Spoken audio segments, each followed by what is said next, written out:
යේසුස් වහන්සේගේ නාමෙන් ආසිරි. අද මම විශේෂ පාඩමක් සමග ඔබව හම්බෙන්න පැමිණ සිටින්නේ. දැන් මේ පාඩම මාගේ අනිත්තර YouTube දේශනා, TV දේශනා, ඒ දේශනාවන්ට වඩා වෙනස් දෙයක්. කොහොමද දන්නවද? දැන් අපේ YouTube බයිබල් ඉස්කෝලයක් තියෙනවානේ. ඉතින් ඒකේ ඉගෙන ගන්න කට්ටියත් මේ පාඩම ඉගෙනගෙන ඒ විභාග ලියලා ඒකට හරියන අර මේ මොකද්ද ක්‍රෙඩිට්ස් ඒවා ගන්න පුළුවන්. පාස්ටර්ස්ලා මේ පාඩම ඉගෙනගෙන ඔබට පුළුවන් හොඳට මේ අධ්‍යයනය තුලින් ඔබට දේශනා හදන්න, ඉගැන්වීම් හදන්න, ඒ වගේම ඔබගේ පෞද්ගලික සේවයටයි, ජීවිතයටයි, පවුලටයි ඕක ප්‍රයෝජනවත් කරගන්න. එතකොට පාස්ටර්ස්ලා පමණක් නෙවෙයි ඇදහිලිවන්තයෝ මේක ඉගෙන ගන්න, ඕගොල්ලන්ට මේක ආශිර්වාදයක් වෙයි, ඉගෙන ගන්න පුළුවන්. ඒ නිසා මේ පාඩම විවිධ පරමාර්ථයන් අනුව උගන්වන දෙයක්. බයිබල් ඉස්කෝලේ ඉගෙන ගන්න පාඩම. ඉතින් ඒකට හරියන්න ඉගෙන ගන්න පුළුවන්. පාස්ටර්ස්ලා ඉගෙන ගන්න පුළුවන්. ඔයගොල්ලන්ගේ දේශනා හදාගෙන ඔයගොල්ලන්ගේ ඉගැන්වීම් කටයුතු වලට යොදන්න. ඒ වගේම ඇදහිලිවන්තයෝ. දෙවියන් වහන්සේ තුළ කොහොම වර්ධනය වෙලා ඉන්න අය වුණත් කමක් නැහැ. අලුත් ඇදහිලිවන්තයෝ වුණත් ඔබ ප්‍රශ්නයක් නැහැ. ඔබ පරණ දෙවියන් වහන්සේගේ වචනේ හොඳට දන්න ඇදහිලිවන්තයෙක් වුණත් ඒත් කමක් නැහැ. ඒ කියන්නේ මේ ඔබගේ ආත්මික මට්ටම හෝ ඔබගේ ක්‍රිස්තියානිකාර මට්ටම මොන මට්ටමක් වුණත් මේ පාඩම වැදගත් කියන එක තමයි මම මෙතන මේක කියන්න හදන්නේ. දැන් මෙතන සමහරවිට මේක අහගෙන ඉන්නවා ඇති බයිබල් විදුහල් වල උගන්වන ගුරුවරු. ඉතින් ඕගොල්ලන්ට මම කියන්නේ මම Synoptic Gospels and Gospel of John ඔය පාඩම් දෙක අදාළ කරගෙන තමයි මම උගන්වන්න යන්නේ. එතකොට ඕගොල්ලන්ගේ ඉගැන්වීමටත් මේක ඕගොල්ලන්ට ආශිර්වාදයක් වෙන්න පුළුවන්. හොඳයි, මෙච්චර වැදගත් පාඩමක් මම මොකද්ද මේ උගන්වන්න යන්නේ කියන එක තමයි මේ ඊළඟ ප්‍රශ්නේ. මම උගන්වන්න යන පාඩම මොකද්ද කියලා මම හඳුන්වලා දෙන්න කලින් මම ප්‍රශ්නයක් අහන්න කැමතියි. මොකක්ද දන්නවද මේ ප්‍රශ්නේ? දැන් අපේ අලුත් ගිවිසුමේ පොත් 27ක් තියෙනවානේ. පාරණ ගිවිසුමේ 39ක් තියෙනවා. අලුත් ගිවිසුමේ පොත් 27න් යේසුස් වහන්සේ ගැන කතා කරන පොත් 4ක් තියෙනවා. පළවෙනි පොත් 4. ඒ පොත් 4ට අපි කියන්නේ සුභාරංචි පොත් කියලා. මතෙව්, මාක්, ලූක් සහ යොහන්. ඔය නම් ඒ ලියපු පුද්ගලයන්ගේ නම්. මතෙව් කියන්නේ යේසුස් වහන්සේගේ ගෝලේ. අර ලේවි කියලා හිටියේ. ඒ මතෙව් කියන පුද්ගලයා යේසුස් වහන්සේගේ ගෝලයා. ඔහු තමයි ඔය පළවෙනි පොත ලිව්වේ. මාක් කියන පුද්ගලයා යේසුස් වහන්සේගේ ගෝලෙක් නෙවෙයි. හැබැයි ඔබට දන්නවා ඇති ක්‍රියාපොතේ අපිට හම්බ වෙනව නේද? බාර්නබස් කියන පුද්ගලයෙක්. පාවුල්තුමාව සේවයට ගත්තේ ක්‍රියා 13. අන්න ඒ පුද්ගලයාගේ සහෝදරියගේ පුතා මාක්. එයාට තවත් නමක් තිබුණා යොහන් කියලා. යොහන් මාක්. මෙයා පේත්‍රුස්ගෙන් ගැලවීම ලබාගෙන පේත්‍රුස්ගේ ගෝලයෙක් හැටියට හිටපු පුද්ගලයෙක්. එතුමා තමයි මාක් සුභාරංචි පොත ලියන්නේ. ඊගාවට තුන්වෙනි සුභාරංචි පොත ලූක්. ලූක් කියන පුද්ගලයා ග්‍රීක් වරයෙක් හැටියට ඉඳලා යුදෙව්වෙක් බවට පත් වුණ කෙනෙක්. එයා වෛද්‍යවරයෙක්. එයා ලියනවා යේසුස් වහන්සේ ගැන තියෝෆිලස් කියන තවත් ඒ ග්‍රීක් හැටියට ඉඳලා යුදෙව් වෙච්ච ඊට පස්සේ ක්‍රිස්තියානි වුණ තියෝෆිලස් කියන පුද්ගලයෙකුට. ඒ ලූක් පාවුල්තුමාගේ ගෝලයෙක්. ඊගාවට 4 වෙනි පොත යොහන් පොත. ඒත් ලිව්වේ යේසුස් වහන්සේගේ ගෝලයෙක්. අපි දන්නවා යොහන් කවුද කියලා නේද? අර යේසුස් වහන්සේගේ ලයේත් වෙලා හිටිය අන්‍යයා. එතකොට මේ සුභාරංචි පොත් 4 ලිව්වේ මතෙව්, යොහන් කියන යේසුස් වහන්සේගේ ගෝලියෝ දෙන්නයි. පේත්‍රුස්ගේ ගෝලයෙක්ව හිටපු මාක්කුයි, පාවුල්තුමාගේ ගෝලයෙක්ව හිටපු ලූක්කුයි. දැන් මගේ ප්‍රශ්නේ මම කියවනේ ප්‍රශ්නයක් අහන්න යනවා කියලා. මොකක්ද දන්නවද ප්‍රශ්නේ? යේසුස් වහන්සේගේ කතාව එක කතාවක් නේ. දෙවියන් වහන්සේ මිනිසෙක් වුණා. ඉතින් බෙත්ලෙහෙම් වල ඉපදුනා. ඊට පස්සේ මේ ඊජිප්තුවට ගියා, ටික කාලයක් එහෙ ගත කරා. ඊට පස්සේ නාසරෙත් වලට ආවා. යේසුස් වහන්සේට අවුරුදු 30ක් වෙනකන් එහෙ ජීවත් වුණා. ඉතින් අර යේසුස් වහන්සේගේ උපත පටන් උන්වහන්සේගේ බවතිස්මය දක්වා වූ දේවල් මොනවත් වැඩියෙන් අපිට කියලා නෑනේ. අර අවුරුදු 12 අර බා මිත්ස්වා කියලා කියන අර යේසුස් වහන්සේ අර හැම යුදෙව් පිරිමි දරුවෙක් කරන්න ඕන ඒ දේ කරන්නේ අර දේවමාලිගාවට ගිහිල්ලා තෝරා එහෙම නැත්නම් මේ ව්‍යවස්ථාව ඉගෙන ගන්න පටන් ගන්න ඒ උත්සවයට සහභාගී වෙන්නේ. පස්සේ අර මරියලා ආපහු ඇවිල්ලා ඒගොල්ලෝ බලන්නේ යේසුස් වහන්සේ ඒගොල්ලෝ ආපහු ඇවිල්ලා නැහැ කියලා ආයෙ කඩාගෙන දුවලා ගිහිල්ලා ආපහු ජෙරුසලේමට ගිහිල්ලා උන්වහන්සේ හොයාගන්නේ. ඒ සිද්ධිය හැර වෙන මොනවත් කියලා නැහැ.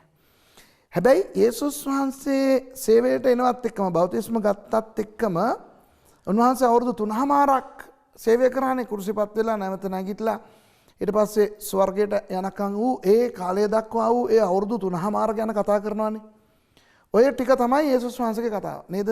යේසුස් වහන්සේගේ උපත ඊගාවට අර අවුරුදු 12 බා මිත්ස්වා ඒ උත්සවය මංගල්‍ය ඊගාවට අවුරුදු 30 බෞතිස්ම ගත් එක පටන් උන්වහන්සේගේ ඒ දේශනා උන්වහන්සේගේ හාස්කම් උන්වහන්සේගේ ඒ සියලුම ඒ ක්‍රියාදාම උන්වහන්සේගේ සේවයේ ක්‍රියාදාම ඊට පස්සේ උන්වහන්සේගේ කුරුසිපත් වීම සහ නැවත නැගිටීම ඊට පස්සේ ස්වර්ගයට යෑම. කොටින්ම කියනවා නම් මේක ලොකු කතන්දරයක් නෙවෙයි. අවුරුදු යේසුස් වහන්සේගේ අර අවුරුදු 33මාරෙන් අවුරුදු 4ක වගේ කාලයක් තමයි උතන ලියලා තියෙන්නේ. ඔය එක පොඩි කතාවක් කියන්න මේ චූටි බයිබලේ පොත් 27ක් පමණක් තියෙන අලුත් ගිවිසුමේ මොකටද ශුද්ධාත්මයන් වහන්සේ පොත් 4ක් දැම්මේ? ඒක තමයි මගේ ප්‍රශ්නේ. ඒ කියන්නේ දැන් අපි දන්නවා වෙන ආගම්වල ආගමික පොත් තියෙනවා. ඉතින් ඒ ආගම්වල යම් කතන්දරයක් තියෙනවා නම් ඒ කතන්දරේ එක පොතකින් කියලා ඉවර කරනවා. ඕනම කතාවක් එක්කෙනෙකුට ලියන්න පුළුවන් නේද? දෙන්නෙක් ලවා ලියපුවාම එතන අනවශ්‍ය ප්‍රශ්නත් එනවනේ. දැන් බලන්න අපේ මතෙව් මාක් ලූක් යොහන් පොත් 4 ගත්තාම ඕකේ තියෙනවා සෑහෙන ප්‍රශ්න. දැන් මේක බලාගෙන ඉන්න එක්කෙනා බයිබල් ස්ටුඩන්ට් කෙනෙක් නැත්නම් බයිබල් ටීචර් කෙනෙක් නම් බයිබල් ඉස්කෝලේ උගන්වන එක්කෙනෙක් නම් ඔයගොල්ලෝ අහලා ඇති සිනොප්ටික් ප්‍රොබ්ලම් කියලා එකක් තියෙනවද දන්නවද? මතෙව් පොතේ කියන එකම මාත් පොතේ වෙන විදියට කියනවා. මතෙව් පොතේ එක්කෙනෙක් මෙහෙම කරා කියලා කියන එක ඒ කතාවම මාක් කියනකොට දෙන්නෙක් කියලා කියනවා. සමහරලාට මතෙව් මාක් වල තියෙන එක ලූක් පොතේ නැහැ. ඔය තුනේම තියෙන සමහර ඒවා යොහන් පොතේ නැහැ. දැන් උදාහරණයට යොහන් පොතේ තියෙන්නේ හාස්කම් 7ක් විතරයි. හොඳේ? යේසුස් වහන්සේ හාස්කම් කීයක් කරාද? කරපු හාස්කම් වලින් 7මයි තියෙන්නේ යොහන් පොතේ. අර යේසුස් වහන්සේ නැවත නැගිට්ටයින් පස්සේ යොහන් 21 අර ගිහිල්ලා පේත්‍රුස්ලා මාළු අල්ලන්න යනකොට කියන්නේ අර දකුණු පැත්තට දාලා දාන්න මාළුවෝ 153 දෙනෙක් අහුනේ. ඒකත් හාස්කමක් තමයි. නමුත් ඒක උන්වහන්සේ මලවුන්ගේ නැවත නැගිට්ටයින් පස්සේ වෙච්ච එකක් නේ. ඒ නිසා අර යේසුස් වහන්සේගේ සේවා කාලයේ සිදු කරන ලද හාස්කම් බවට අපි ගණන් ගන්න බෑනේ. ඉතින් අර යේසුස් වහන්සේගේ සේවා කාලයේ උන්වහන්සේ කරායයි කියන හාස්කම් දහස් ගණන් වලින් යොහන් පොතේ තියෙන්නේ 7යි. ඒ 7ෙනුත් 2යි අනිත් සුභාරංචි පොත්වල සඳහන් වෙන්නේ. 5ක් වෙන කවුරුත් කතා කරන්නේ නැහැ. උදාහරණයට කියනවා නම් අර අපි සේරම දන්නවනේ අර ප්‍රසිද්ධ හාස්කම මොකද්ද? යේසුස් වහන්සේගේ පළවෙනි හාස්කම කානා නගරේ මංගල්ලේ අර වතුර මිදිවුෂ කරපු හාස්කම. ඕක මතෙව් පොතෙත් නැහැ, මාක් පොතෙත් නැහැ, ලූක් පොතෙත් නැහැ. සමහර ඒවා නැහැ. ඉතින් ලාසරස්ව මලවුන්ගෙන් නැගිට එක දන්නවනේ යොහන් 11. ඒක වෙන පොත්වල නැහැනේ. ඉතින් මම කියන්න හදන්නේ ඕවා ප්‍රශ්න නෙවෙයිද? සමහරලාට එකම කතන්දරේ මාක් කියන එක නෙවෙයි ලූක් කියන්නේ. දෙන්නයින් එක්කෙනෙක් අඩු කරනවා නැත්තම් වැඩි කරනවා. ඕකට තමයි අපි බයිබල් විශාරදවරුන් ඕකට කියන්නේ මේ සිනොප්ටික් ප්‍රොබ්ලම් කියලා. මේ ප්‍රශ්නේ හටගන්නේ නෑනේ ශුද්ධාත්මයන් වහන්සේ එක්කෙනෙක් ලවා ලියලා තිබ්බනම් තේරෙනවද? එක පොතයි තියෙන්නේ යේසුස් වහන්සේ කියන්නේ දැන් ක්‍රියාපොත සභාව පටන් ගත්ත දවසේ ඉඳන් හරිද? යේසුස් වහන්සේ ඔලිව කන්දේ ඉඳන් කියනවනේ දැන් ජෙරුසලෙමට වෙලා ඉන්න ශුද්ධාත්ම බෞතිස්ම ලැබෙයි කියලා එහෙම කියනවනේ. ඊට පස්සේ ඒගොල්ලෝ යනවා ජෙරුසලෙම් වල ඉන්නවා ශුද්ධාත්ම බෞතිස්ම ලැබෙනවා. පේත්‍රොස් දේශනා කරනවා 3000ක් ගැලවීමට එනවා. ආය සභාව පටන්ගෙන මෙහෙම යනවා. පරිච්ඡේද 28න් අපිට ලස්සන කතාවක් ලූක් තුමා ඒත් ලියන්නේ ලූක් තුමා තමයි. එක්කෙනෙක්නේ ක්‍රියාපොත ලිව්වේ. දැන් ලූක් තුමාත් ක්‍රියාපොත ලියලා ඒ කතන්දරේම තව එක්කෙනෙකුත් ලියලා ඕක දාලා තිබ්බනම් මෙයා කියන එකයි අරයා කියන එකයි අතර සංසන්දනය කරනකොට ප්‍රශ්න හට ගන්න පුළුවන්. ඒ වගේ දැන් මෙතන මේ මතෙව් මාක් ලූක් යොහන් කියන පොත් 4ක් අපිට දීලා ඔය එක කතාවක් කියන්න. අන්තිමට මොනවද වෙලා තියෙන්නේ? අපි මතෙව් පොත කියවනකොට වෙන දෙයක්. මාක් පොත කියවනකොට වෙන දෙයක්. ලූක් පොත කියවනකොට තවත් දෙයක්. යොහන් පොත කියවනකොට ආයෙ වෙන දෙයක් කියලා සමහර තැන්වල කියන්නේ සම්පූර්ණයෙන්ම මේ පොත් 4ම එකිනෙකට වෙනස් නෑ. නමුත් සමහර තැන්වල අපිට පේනවා මේ ලොකු ප්‍රශ්න තියෙනවා. දැන් හොඳ ප්‍රශ්නයක් මම කියන්නද? යොහන් පොතේ ඔයගොල්ලෝ ඔක්කොම දන්නේ නැති ලස්සන කතාවක්. යේසුස් වහන්සේ ගිහිල්ලා දේවමාලිගාව පවිත්‍ර කිරීම මතකද? අර යේසුස් වහන්සේ යනවා දේවමාලිගාවට. ගිහිල්ලා බලනවා මේ සල්ලි මාරු කරනවා, ව්‍යාපාර කරනවා. උන්වහන්සේට උග්‍ර කෝපයෙන් උන්වහන්සේ අර ලණුවක් අරගෙන ඒකෙන් කසයක් හදාගෙන ගාලා මේස පෙරලා සතුන් එලවලා මේ පවිත්‍ර කරේ. යොහන් පොතේ දෙවෙනි පරිච්ඡේදයේ ඔක තියෙන්නේ. එතන යොහන් කියන්නේ මොනවද දන්නවද? මේ පළවෙනි හාස්කම කරේ කානා නගරේ අර වතුර මිදිඋෂ කරපු එක. එතනින් පස්සේ ඔයගොල්ලෝ කියවලා බලන්න යොහන් 2 තියෙන්නේ ඕක හරිද? එතනින් පස්සේ කපර්නහුම් වලට ගිහිල්ලා ගොඩක් කල් ඉන්නේ නැතුව ජෙරුසලේමට ගියාලු. ඒ වෙලෙලු ඕක උනේ. හරිද? හැබැයි මතෙව් 21ට ගියොත් ඔයගොල්ලෝ යේසුස් වහන්සේ උන්වහන්සේගේ අවුරුදු 3ක සේවාව අමාර කරගෙන ඔන්න දැන් කුරුසිපත් වීම සඳහා කුරුසිපත් වෙන්න සතියකට කලින් ජෙරුසලේමට ඇතුල් වෙනවනේ. අර කොටලු පැටියා උඩ නැගලා අර කට්ටිය කෑ ගැහුවේ අර දාවිද්ගේ පුත්‍රයාණන්ට හොසන්නා කියලා. අන්න එහෙම ආවනේ. ඔහොම ආපු ඒ සතියේ පහුවදා උන්වහන්සේ දේවමාලිගාවට ගිහිල්ලා ඔය දේ කරා කියලා. එතකොට දැන් මේක ලොකු ප්‍රශ්නයක් නේ. යේසුස් වහන්සේ දේවමාලිගාව පවිත්‍ර කරේ උන්වහන්සේගේ සේවයේ ආරම්භයේ පළවෙනි හාස්කමයි දෙවෙනි හාස්කමයි අතරද? එහෙම නැත්නම් අවුරුදු 3ක් සේවය කරලා ඉවර වෙලා අර කුරුසිපත් වෙන්න සතියකට කලින්ද? කාලේ අවුරුදු 3ක පරතරයක් තියෙනවා. යොහන් කියන එක යේසුස් වහන්සේගේ සේවයේ ආරම්භය වුණ දෙයක්. මතෙව් කියන එක යේසුස් වහන්සේගේ සේවයේ අර අග කොටසේ. ඔය වගේ ප්‍රශ්න තියෙනවා. හැබැයි හරි විදියට අපි අධ්‍යයනය කරලා බැලුවොත් තමයි තේරෙන්නේ ඒගොල්ලෝ දින්නම කියන එක හරි. යේසුස් වහන්සේ දෙසරයක් දේවමාලිගාව පවිත්‍ර කරනවා. සේවාව ආරම්භ කරද්දිත් කරනවා, හමාර කරද්දිත් කරනවා. මගේ වෙනම පාඩමක් තියෙනවා. ඒක පුළුවන් නම් කවදා හරි මම ඒකත් උගන්වන්නම්. ඔයගොල්ලන්ට ආශිර්වාදයක් වේවි. ඒ කියන්නේ අර යේසුස් වහන්සේගේ සේවයේ ආරම්භය උන්වහන්සේ පවිත්‍ර කරේ මොකටද කොහොමද? දේවමාලිගාව උන්වහන්සේ අවුරුදු 3කට පස්සේ දේවමාලිගාව පවිත්‍ර කරේ කොහොමද මොකටද කියන දේවල්. දැන් මෙහෙමනේ මං කියන්න හදන්නේ මෙහෙමයි. ශුද්ධාත්මයන් වහන්සේට තිබුණා එක්කෙනෙක්ව තෝරගෙන එක්ක මතෙව් නැත්තම් මාක් නැත්තම් ලූක් නැත්තම් යොහන්. ඒ පුද්ගලයා ලව කතාව ලස්සනට කියලා ඉවර කරන්න. එතකොට ඔය ගැටලු නෑනේ.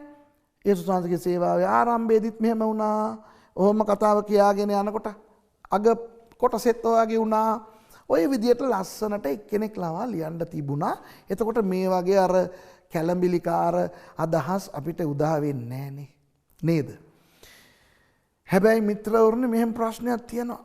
ඔය තීරණය ගත්තේ මිනිස්සෙක් නෙමෙයි ශුද්ධාත්මයන් වහන්සේ. ශුද්ධාත්මයන් වහන්සේ කියන්නේ දෙවියන් වහන්සේ. උන්වහන්සේ සර්ව බලධාරී, සර්ව ප්‍රඥාවන්තයි, සර්ව වාසී. උන්වහන්සේට දන්නේ නැති දෙයක් නැහැ, බැරි දෙයක් නැහැ. උන්වහන්සේ තීරණය කරා නම් මට ඕනේ මේ 4 දෙනා ඒ කතන්දරේ මේ විදිහට ලියන්න කියලා. සුරේෂ්ට බෑනේ. ශුද්ධාත්මයන් වහන්සේට කියන්නේ අනේ ස්වාමීනි ඔබ වහන්සේ එක්කෙනෙක් ලවා ලියන්න තිබ්බනේ කියලා නේද? එහෙමනම් ශුද්ධාත්මයන් වහන්සේ හේතුවක් ඇතුවයි ඕක කරලා තියෙන්නේ. ඒක හොයන්න ඕන. බලන්න ඕනේ මොකටද මේ 4 දිනක් එක කතන්දරයක් කියන්නේ? ඇයි අරයා කියන එක මෙයා කියන්නේ නැත්තේ? මෙයා කියන එක පොඩ්ඩක් වෙනස් කරලා අරයා කියන්නේ? ඒ විදිහට අපි හොයලා බලන්න ඕනේ. දැන් මේ පාඩමේ පරමාර්ථය ඕක තමයි මිත්‍රවරුනි. සුභාරංචි පොත් 4 මොකටද කියලා. දැන් තේරෙනවද? දැන් මේ පාඩම දිගට මං ගෙනියන්න යනවා. ඒ නිසා ඔයගලන්ට එකම දවසකින් ඕක බලා ගන්න බැරි වෙයි. ඉගෙන ගන්න බැරි වෙයි. අනික මේ පාඩම මම උගන්වද්දී හදිසි වෙලා නිකන් අර දේශනාවක් අහනවා වගේ අහන්න එපා. මම කියවනේ මේක අපේ බයිබල් ඉස්කෝලේ, ඒ කියන්නේ YouTube එක හරහා අපේ බයිබල් ඉස්කෝලේ පාඩම් ඉගෙන ගන්න අයටත් කියලා. ඒ නිසා මේක අර අනිත් දේශනා අහනවා වගේ මේ ඇඳේ හොඳට මේ ෂීට් එක පුරවගෙන මේම බලාගෙන අහන්න එපා. එහෙම ඇහුවත් කමක් නැහැ. නමුත් ඊට වඩා හොඳයි පොතකුයි පෑනකුයි අරගෙන බයිබලෙත් අරගෙන මම බයිබල් පද කියනකොට මේවා කියනකොට මේ පොඩ්ඩක් ඕක නවත්තලා ලියලා බයිබලේ කියවලා බලලා තේරෙන්නේ නැද්ද ආපහු පස්සට ගිහිල්ලා මේ ආද මොනවද කියන්නේ කියලා මේ ආපහු බලලා මම පොඩ්ඩක් වේගෙන් කතා කරනවා ස්ටයිල් දාලා කතා කරනවා සමහරවිට ඔයගොල්ලන්ට තේරෙන්නේ නැහැ. නවත්තලා හරි හොඳට තේරුම් ගන්න මේ පාඩම ඔබට පුදුම විදියට ආශිර්වාදයක් වේවි. හොඳේ. ඔන්න මගේ පළවෙනි ප්‍රශ්නේ ඉවරයි. දැන් තව ප්‍රශ්නයක් අහන්න. අපි ඇත්ත පිළිගමු. අපි දන්නවා අපේ දෙවියන් වහන්සේ අපක්ෂපාතී දෙවියන් වහන්සේ කියලා. ඒ කියන්නේ උන්වහන්සේ හැම කෙනාටම එක විදිහට සලකන දෙවියන් වහන්සේ. පිළිගන්නවනේ. ඒ වුණාට අපි ඇත්ත පිළිගමුකෝ. අපේ සභාවන් වල අපි දන්න කියන ක්‍රිස්තියානි අය අතර සමහර අය නිකන් අමුතු ආශිර්වාද තුල ඉන්නවනේ. සමහර වෙලාවට අපි නිරාහාර ඉඳගෙන දඟලගෙන දන ගහගෙන අපි නිකන් බොක්කෙන් යාඥා කරලත් අපිට හම්බෙන්නේ නැති සමහර ආශිර්වාද සමහර අය නිකන් උඩින් ලබා ගන්නවා. දැන් අපි ඕක නෑ කියලා කියන්න බෑනේ ඇත්තනේ නේද? එතකොට අපිට දන්නවා අපේ දෙවියන් වහන්සේ අපක්ෂපාතී කියලා. හැබැයි මෙහෙම දේවලුත් සිදු වෙනකොට අපිට හිතෙනවා මොකද්ද මේ කියලා. සමහර වෙලාවට මේ ඉස්සර මට මේ පාඩම හරහා දෙවියන් වහන්සේ මට යම් දේවල් උගන්වන්න කලින් මටත් ওই ප්‍රශ්නේ තිබුණා. මම සමහර අයගේ සාක්ෂි අහනකොට මට ඒ සාක්ෂින් ගැන සතුටු වෙනවට වඩා මං ගැන මට දුකයි. සමහර වෙලාවට ණය හරිද? ඕ ගාලා ණය තියාගෙන යාඥා කරනවා නේ ස්වාමිනේ ආර්ථික ආශිර්වාදය දෙන්න. ඉතින් අපි දේශනාවලිනුත් අහනවානේ දසයෙන් කොටස දුන්නා නම් අර අහසේ කවුළු විවෘත කරනවා අරවා මේවා කියලා. ඉතින් දසයෙන් කොටසක් දෙනවා යාඥා කරනවා අරවත් දන්නවනේ මොකද්ද ඉල්ලා පල්ලා දෙනු ලැබේ හරිද තට්ටු කරපල්ලා අරිනු ලැබේ සොයා පල්ලා සම්භවේ. ඉතින් අපිත් ඉල්ලනවා තට්ටු කරනවා ඇඟිලි දිය වෙනකන් හරිද ඉල්ලනවා ඊට පස්සේ අපි හොයනවා හම්බෙන්නේ නැහැ. දසයෙන් කොටස දෙනවා තාම ණය. ඒ වගේ අවස්ථාවක සභාවට ඇවිල්ලා ඔය අලුතින් ගැලවීම ලැබපු සමහර කට්ටිය නැගිටලා ස්වාමීන් වහන්සේට ප්‍රශංසා වේවා අවුරුදු 8ක් තිස්සේ තිබුණු ණයක් ගැන මම යාඥා කරා දෙවියන් වහන්සේ මට ඒ යාඥාව අහලා උන්වහන්සේ දුන්නා කියනකොට නිකන් අපිට නිකන් හිතෙනවා නේද ස්වාමීනි මොකද්ද මේකේ තීරුම ඒගොල්ලන්ට ආශිර්වාදය ලැබුණ එක ගැන සතුට වෙනවට වඩා මේ මම දඟලනවා ඉඳගෙන දසයෙන් කොටස දීගෙන ඉල්ලලා හොයලා තට්ටු කරලා දඟලලා උඩ පැනලා පාස්ටර්ස්ලාට ගිහිල්ලා ඔළුව දීලා යාඥා කරලා ආලේප ලබාගෙන රෝල් වෙලා පෙරලෙලා අන්‍ය භාෂාවෙන් කෑ ගහලා හම්බෙන්නේ නැති එක අරගොල්ලන්ට හම්බෙනවනේ ඒක තියනවනේ නේද?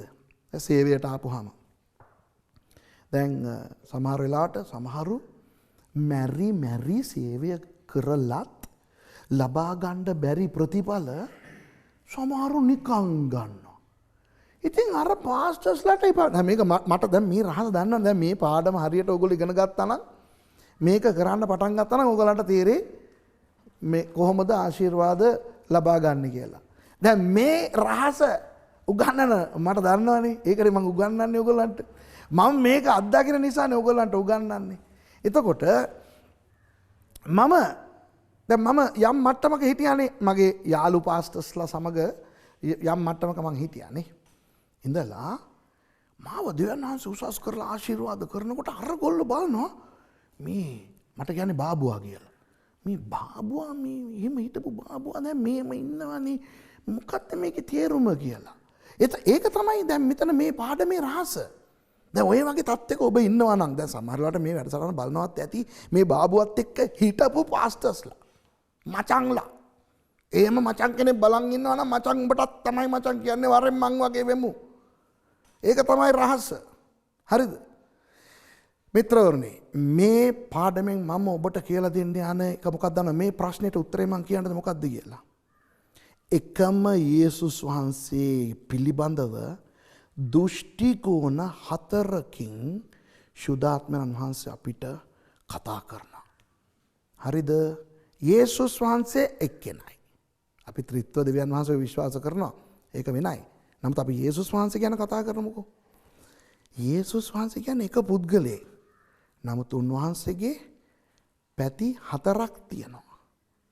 දැන් වැඩේ තියෙන්නේ ඒ 4ම අපිට අදාළ වෙලා තියනවද කියලා. හොඳයි දැන් මේ වැඩසටහන බලන ඔබ සමහර අය මාව දන්නේ මේ තිරයෙන් පමණයි. මාව කෙලින් තාම දැකලා නැහැ. හරිද? ඔබ දන්නේ පාස්ටර් සුරේෂ් නැත්නම් ડોක්ටර් සුරේෂ් වනේ දන්නේ. එතකොට ඔබට ලැබෙන ආශිර්වාදය මගෙන් ආශිර්වාදය හරි මොකක් හරි මගෙන් ලැබෙනවා නම් ඔබට මොනවද ලැබෙන්නේ? මගෙන් ඉගැන්වීම් විතරයි ලැබෙන්නේ. එච්චරයි. හොඳේ? හරි. ඒකම මෙතන මේක බලාගෙන ඉන්නවා නම් කවුරු හරි මගේ සභාවේ ඇදහිලිවන්තයෙක්. එහෙම නැත්නම් මගේ බයිබල් විද්‍යාලයේ ඉගෙන ගන්න ශිෂ්‍යෙක් හෝ ශිෂ්‍යාවක්. එහෙම නැත්නම් මම දේශනා කරන්න එන ස්ථානවල ඒ සභාවන් වල ඉන්න කෙනෙක් නම් අර කලින් කියපු කට්ටියට වඩා වූ තවත් පැත්තක් ඔබට තියෙනවා මගෙන්. මොනවාද? කෙලින් මාව දකින්න එක, මට අත දෙන එක, මම අත තියලා යාඥා කරන එක. හරිද? ටීවී එක හරහා ඒක කරන්න බෑනේ. ඒතර ඒගොල්ලන්ට ડોක්ටර් සුරේෂ් විතරක් නෙවෙයි අර කෙලින්ම මේ මිනිස්යාව දැක ගන්න පුළුවන් වූ වාසියක් තියෙනවා. ඒක වාසියද අවාසියද කියලා මාව දකින අයට තමයි දන්නේ. වාසියක් කියමුකෝ දැනට මාව සන්තෝෂ කරන්න. ඔන්න තුන්වෙනි එක. මට ඉන්නවා දුවෙක් මිෂා කියලා. අවුරුදු 9යි. එයාට මම බයිබල් ගුරුවරයෙක් විතරක් නෙවෙයි මම පාස්ටර් කෙනෙක් විතරක් නෙවෙයි මම තාත්තා. එයාට විතරක් තියෙන තව එකක් තියෙනවා. මොකද්ද?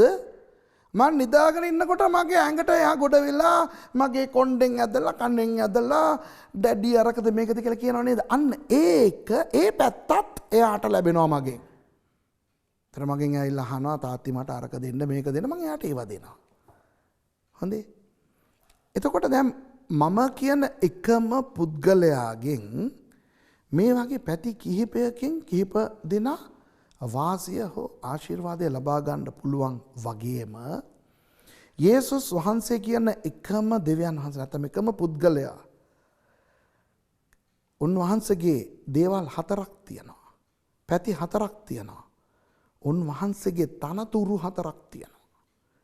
ඒ 4ම අපිට අපි අදාළ කරගත්තොත් යේසුස් වහන්සේ කියන ඒ දෙවියන් වහන්සේගේ සම්පූර්ණ ආශිර්වාදය අපිට ලබා ගන්න පුළුවන් වේවි. දැන් ඔයගලන්ට තීරණ ඇති ටික ටික මම මේ කොහාටද එන්නේ කියලා. මම දැන් මෙහෙම සරලව කියන්නම් ඊට පස්සේ පැහැදිලිව කියන්නම්. මතේව් තුමා ඔහුගේ සුභාරංචිය යේසුස් වහන්සේව පෙන්වන්නේ කොහොමද දන්නවද? රජතුමා හැටියට. මතේව් පොතේ අපි දකින යේසුස් වහන්සේ රජතුමා. මාක් සුභාරංචි පොතේ දකින යේසුස් වහන්සේ රජතුමා නෙවෙයි සේවකතුමා. ලූක් පොතේ අපි දකින යේසුස් වහන්සේ රජතුමෙකුත් නෙවෙයි සේවකතුමෙකුත් නෙවෙයි මනුෂ්‍ය පුත්‍රයා නැත්නම් මනුෂ්‍යයා. යොහාන් පොතේ අපි දකින යේසුස් වහන්සේ දේව පුත්‍රයා නැත්නම් දෙවියන් වහන්සේ. එතකොට අපේ ජීවිතයට යේසුස් වහන්සේ රජතුමෙක් හැටියට ඉන්නවා නම් රජ වූ යේසුස් වහන්සේගේ ආශිර්වාදය අපිට තියෙනවා. උන්වහන්සේ සේවකයාණන් වහන්සේ හැටියට හිටියා නම් සේවකයාණන් වහන්සේගේ ආශිර්වාදය අපිට තියෙනවා. මනුෂ්‍ය පුත්‍රයා හැටියට උන්වහන්සේ අපේ ජීවිතේ ඉන්නවා නම් යේසුස් වහන්සේ කියන මේ මනුෂ්‍ය පුත්‍රයාගේ ආශිර්වාදය අපිට තියෙනවා. දෙවියන් වහන්සේ හැටියට උන්වහන්සේ අපේ ජීවිතේ ඉන්නවා නම් දෙවි වූ යේසුස් වහන්සේගේ ආශිර්වාදය අපිට ලබා ගන්න පුළුවන්. දැන් මම නිකන් සරලවනේ දැන් කිව්වේ. ඕක තමයි මම අද උගන්වන්න යන්නේ පැහැදිලිව. එතකොට සමහර අයගේ ජීවිතයේ යේසුස් වහන්සේ රජතුමෙක් විතරයි. එතකොට 25%කට ආශිර්වාදයක් ඒගොල්ලන්ට ලැබෙනවා. යේසුස් වහන්සේගෙන් 125ක ආශිර්වාදයක් ලැබෙනවා. රජතුමා හැටියට ආශිර්වාද කරනවා. සමහර අයගේ ජීවිතේ යේසුස් වහන්සේ දෙවියන් වහන්සේ විතරයි. එතකොට දෙවී වූ යේසුස් වහන්සේගේ ආශිර්වාදය විතරක් ඒගොල්ලන්ට ලැබෙන නිසා යේසුස් වහන්සේගේ 100ට වෙන 25ක් ඒගොල්ලන්ට හම්බෙන්නේ. අර රජතුමා හැටියට බලන් ඉන්න අයගේ 25 නෙවෙයි වෙන 25ක්. දෙවියන් වහන්සේ හැටියට යේසුස් වහන්සේව තියන් ඉන්න අය. කවුරු හරි යේසුස් වහන්සේව දෙවියන් වහන්සේ හැටියටයි රජතුමා හැටියටයි තියන් හිටියානම් 150ක ආශිර්වාදයක් ලැබෙනවා. හැබැයි සමහරු මං වගේ අපි රහස දැනගත්තා යේසුස් වහන්සේව රජතුමා හැටියටත් සේවකයාණෝ හැටියටත් මනුෂ්‍ය පුත්‍රයා හැටියටත් දේව පුත්‍ර නැත්නම් දෙවියන් වහන්සේ හැටියටත් තියාගන්න. ඒ නිසා 100ක් වූ ආශිර්වාදය අපිට තියෙනවා. ඒක තමයි ඔබටත් අවශ්‍යද. දැනටම ඔබට ඕක දන්නවනම් praise the Lord දෙවියන් වහන්සේට ප්‍රශංසා වේවා. නැත්නම් මේ පාඩම හරි විදියට ඉගෙන ගන්න පුදුම විදියට යේසුස් වහන්සේගේ සම්පූර්ණ ආශිර්වාදය ඔබට ලබා ගන්න පුළුවන් වේවි. හොඳේ? හරි. දැන් යේසුස් වහන්සේව රජතුමා හැටියට මත්තෙව් පෙන්නනවා, සේවකයා හැටියට මාක් පෙන්නනවා, ලූක් පෙන්නනවා යේසුස් වහන්සේව මනුෂ්‍ය හැටියට, යෝහන් පෙන්නනවා දෙවියන් වහන්සේ හැටියට කියලා මම කිව්වනේ. පොඩ්ඩකට ඕක තියලා තවත් හේතුවක් මම පෙන්නන්නම් මොකටද මේ පොත් 4කින් යේසුස් වහන්සේගේ කතන්දරය කිව්වේ කියලා. හරිද? මෙතන පොඩ්ඩක් අපි විහිළුවෙන් ඉගෙන ගන්න ඕනේ. මොකද දැන් මම බයිබල් ගුරුවරයෙක් විතරක් නෙවෙයි මම මනෝවිද්‍යා වෛද්‍යවරයෙකුත් නේ. ඉතින් ඒකත් විදිහට පාවිච්චි කරන්න එපා. මොකද මම මනෝවිද්‍යාව ඉගෙනගෙන මම මනෝවිද්‍යාව මේ ප්‍රතිකාර කරන්නේ නැහනේ. ඒ නිසා මෙතනට මම බයිබලයට එක ගොඩක් ගෙනලා දානවා. බොහෝ අය එකකින් කියනවා අනේ මේ ඒ පැත්තෙනුත් අපිට ආශිර්වාද ලැබෙනවා කියලා. දැන් මේක මම කියලා දෙන්නම් අහගන්න. අපේ දෙවනන්සේ කොච්චර හොඳද කියලා. හරිද? දැන් මිනිස්යාට තියෙනවා මොළ වර්ග 4ක්. ඒ කියන්නේ එකම මිනිස්යා තුල නෙවෙයි.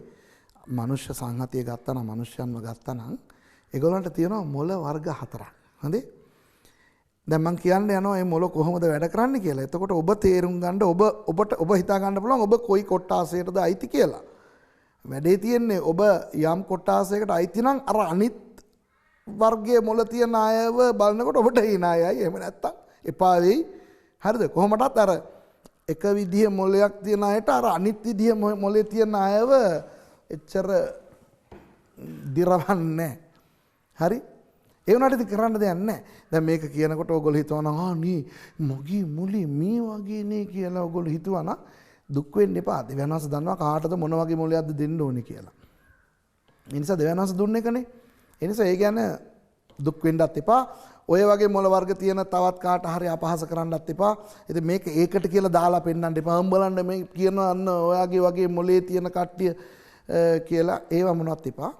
ඔන්න මම කියන්නම්. හරිද? ඔන්න පළවෙනි මොළ වර්ගය. මේ මනෝවිද්‍යාවෙන් මේක brain chemistry. how the brain functions. කොහොමද අපේ මොලේ ක්‍රියාත්මක කරන්නේ. පළවෙනි කාණ්ඩය. ලෝකේ ඉන්න ඒ සුද්දා වෙන්න පුළුවන්, කළුවා වෙන්න පුළුවන්, දුඹුරුවා වෙන්න පුළුවන්, කහ පාටෙක් කෙනා වෙන්න පුළුවන් හැම මිනිස්සෙටම තියෙන ඔය පළවෙනි වර්ගයේ මොලේ මොකක්ද දන්නවද? ඒකට මම අර වෛද්‍ය නම දෙන්න ඕනේ නැහැ. මම නිකන් පැහැදිලි කරන්නම්. මෙහෙමයි. හැම දෙයකම විස්තර ඕනේ. හරිද? ඒ අය කතා කරත් විස්තරාත්මකව කතා කරයි. ඒ අයට වෙන කවුරු හරි කතා කරත් විස්තරාත්මකව තමයි කතා කරන්න ඕනේ. හොඳේ? දැන් මේ වගේ කට්ටිය දැන් අපි කියමුකෝ දැන් මම ඉන්නේ මේ නුවර. නුවර ඉඳන් කොළඹ යෑම පිළිබඳව මම ඒ වගේ මොලේ තියෙන එක්කෙනෙක් නම් මං කොහොමද කියන්නේ? මං නුවර ඉඳන් කොළඹ ගිය කතාව කොහොමද කියන්නේ? සිද්ධිය මේකයි. නුවර ඉඳන් 3 කෝච්චිය නැගලා 6:00 වෙනකොට කොළඹට ගියාලු. ඕක තමයි කතන්දරේ. හොඳේ? කතාව එච්චරයි. 3 කෝච්චිය නැගලා 6:00ට කොළඹට ගියා. දැන් පළවෙනි මොළකාරයා කියනවා මේ මම ගිය බ්‍රහස්පතින්දා 28 වෙනිදා වෙන්න ඇති. නෑ 27 වෙනිදා. හරිද? ඒ බ්‍රහස්පතින්දා මට කොළඹ යන්න ඕන වුණා. දැන් 27ද 28ද මෙහා කොළඹ ගියේ කියන එක අපිට වැඩක් නැහැ. නමුත් එයා කියනවා ඒක. ඉතින් එදා උදේ මම නැගිටලා පොඩ්ඩක් ඔළුව කැක්කමක් වගේ තිබ්බා. දැන් 3 කෝච්චිය ගිය කතාව මෙහා කියන්න හදන්නේ. 3 කෝච්චියට අනේ කෙනා මේ උදේ නැගිටිනකොට යාට ඔළුව කැක්කමක් තිබුණලු. එතකොට මම හිතුවා පැන්ඩෝල් එකක් බොමුද කියලා. ඒත් දැන් ඉතින් අර පැනඩින් තියනවනේ ඒක තව හොඳයි කියලා. අනේ පැනඩින් බොන්න තරම් මගේ හිසේ රදයක් තිබ්බා. ඉතින් බිව්වා. කොහොම හරි 9 වෙනකොට පොඩ්ඩක් අම්මේ ඒක. එතකොට මම හිතුවා එහෙනම් මම කොළඹට ඔළුව කැක්කවන්න නැතුව යන්න පුළුවන් කියලා. කියලා එයා 3 කෝච්චිය අල්ලන්න ඇල්ලුවා කියලා කියනකොට දවස් 3ක් ගිහිල්ලා ඉවරයි. ඊට පස්සේ කියයි කෝච්චියට ගියා. අනේ සීට් හම්බුන්නේ හිටගෙන යන්න වෙයිද කියලා හිතුවා. නමුත් අර කඩු ගන්නවා හරි යනකොට ස්වාමීන් වහන්සේට ප්‍රශංසා වේවා. ඒක ආච්චි කෙනෙක් බැස්සා. ටග්ගල මං ගිහලා එතන ඉඳගත්තා. තව කොල්ලෙක් ඇවිල්ලා ඉඳ ගන්න ගියා. ඔය වගේ කට්ටියව දැකලා තියෙනවද? මේ කට්ටිය සභාවේ සාක්ෂි කියනකොට අනේ මේක මං කිව්වා කියලා ආයෙ ඔය වගේ කට්ටිය සාක්ෂි කියනකොට අනිත් අය hina වෙන්න එපා. හරිද? පව්. ඉතින් එහෙම තමයි දෙවනන්සේ ඒගොල්ලෝ මවලා තියෙන්නේ.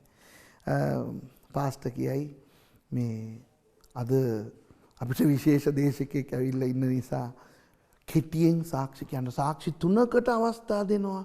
ඉතා කෙටියෙන් සාක්ෂිය කියන්න කිව්වහම මෙයා නැගිටිනවා. හරිද? මේ බයිබලෙත් අරගෙන.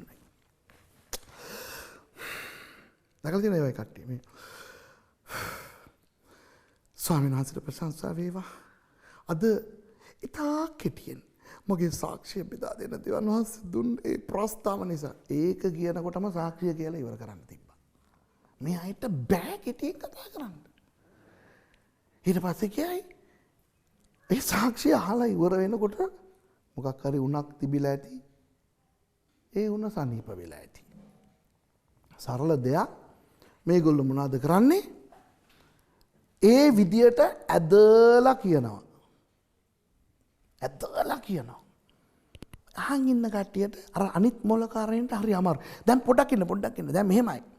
දැන් ඔය වගේම මොලේ තියෙන තව කට්ටියක් ඉන්නවා කියමුකෝ. ඒගොල්ලන්ට අර අනිත් විදියට කතාව කිව්වා නම් එපා වෙනවා. දැන් ඔය 3ට කෝච්චිය නැගලා කොළඹට 6 මාර්ට ගිය කතාව ඔය මොලකාරයන්ට අපි කියනවා කියමුකෝ. මොනවද අපි කොහොමද අපි කියන්නේ මේ මම 3 කෝච්චියේ එදා මම කොළඹ ගියා. කවදාද මේ බ්‍රහස්පති දිනේ මොනවද 28ද 27ද? ඒ වගේ අයට කතාව කියන්න ඒගොල්ලෝ කතාව කිව්වත් අහන් ඉන්න අමාරුයි. දැන් මේ වගේ මොලේ තියෙන අයට ඉතින් දෙවියන් වහන්සේනේ ඔය වගේ මොලයක් දුන්නේ විස්තරාත්මකව ඒගොල්ලන්ට අර පොඩි දේවල් පවා සැලකිල්ලට ගන්නවා නම් ඉතින් ඒ විදිහට ඒගොල්ලන්ට සුභාරංචියක් දෙන්න එපා.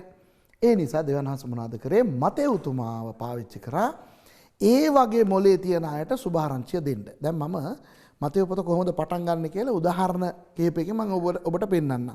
ඔන්න දැන් මතෙව් 1:1 අපි කියවනකොට මෙහෙම තියෙනවා. ආබ්‍රහම්ගේ පුත්‍රයා වන දාවිද්ගේ පුත්‍ර වූ යේසුස් ක්‍රිස්තුස් වහන්සේගේ පරම්පරාවේ පොතය.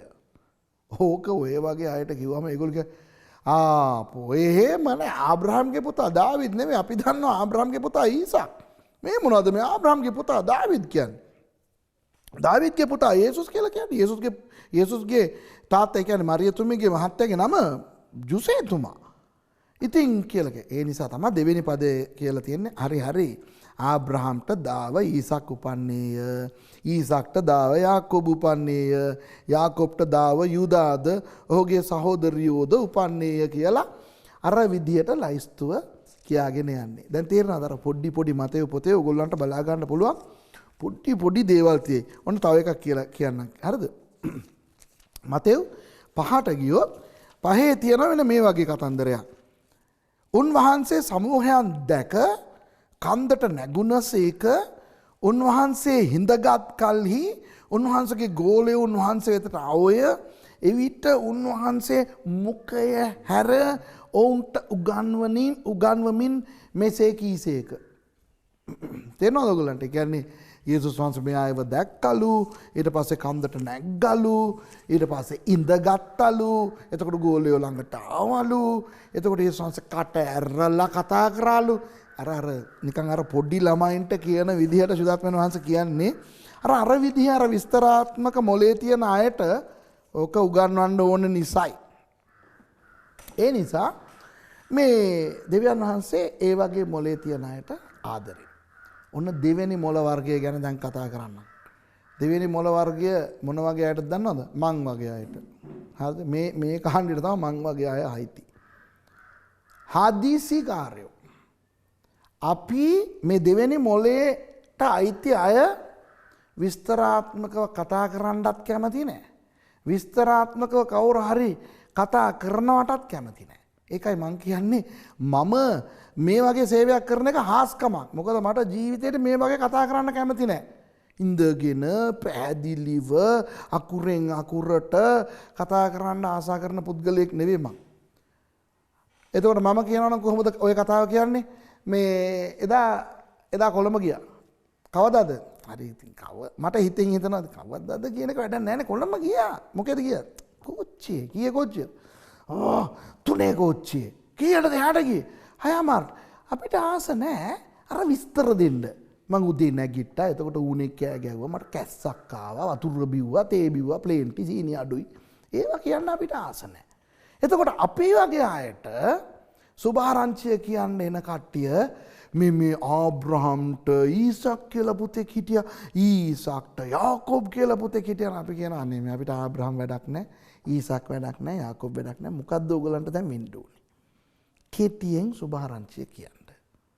ඒ වගේ මොලකාරයෝ ඉන්නවනේ මේ වැඩසටහනත් බලන් ඉන්නවා ඇති සමහර. ඔය වගේ මොලේ තියෙන කට්ටිය. ඒ අයට තමයි මාක් සුභාරංචි පොත. මාක් සුභාරංචි පොතේ යේසුස් වහන්සේ බෙත්ලෙහෙමේ ඉපදුනා කියලාත් නැහැ. මේ ගොපලු එතනට ආවා කියලාත් නැහැ. අර රජවරු රජතුන් කට්ටුව කියලා කියන්නේ අර ඒගොල්ලෝ ආවා කියලාත් නැහැ. ඔයා මොනවත් නැහැ. කෙලින්ම දඩි බිඩි ගහලා යන්නේ මාක් පොත කියලා බලන්නකෝ. ඒකේ පරිච්ඡේද 16න් කතන්දරය ඉවරයි. හරි? මතෙව් ගෙනියනවා 28 වෙනකම්. හැබැයි මෙතන 16න් වැඩේ ඉවරයි. යේසුස් වහන්සේ එනවා දෙවැනි පරිච්ඡේදය වෙනකොට යේසුස් වහන්සේ කපර්නවුම් වල ආස්කම් කරනවා.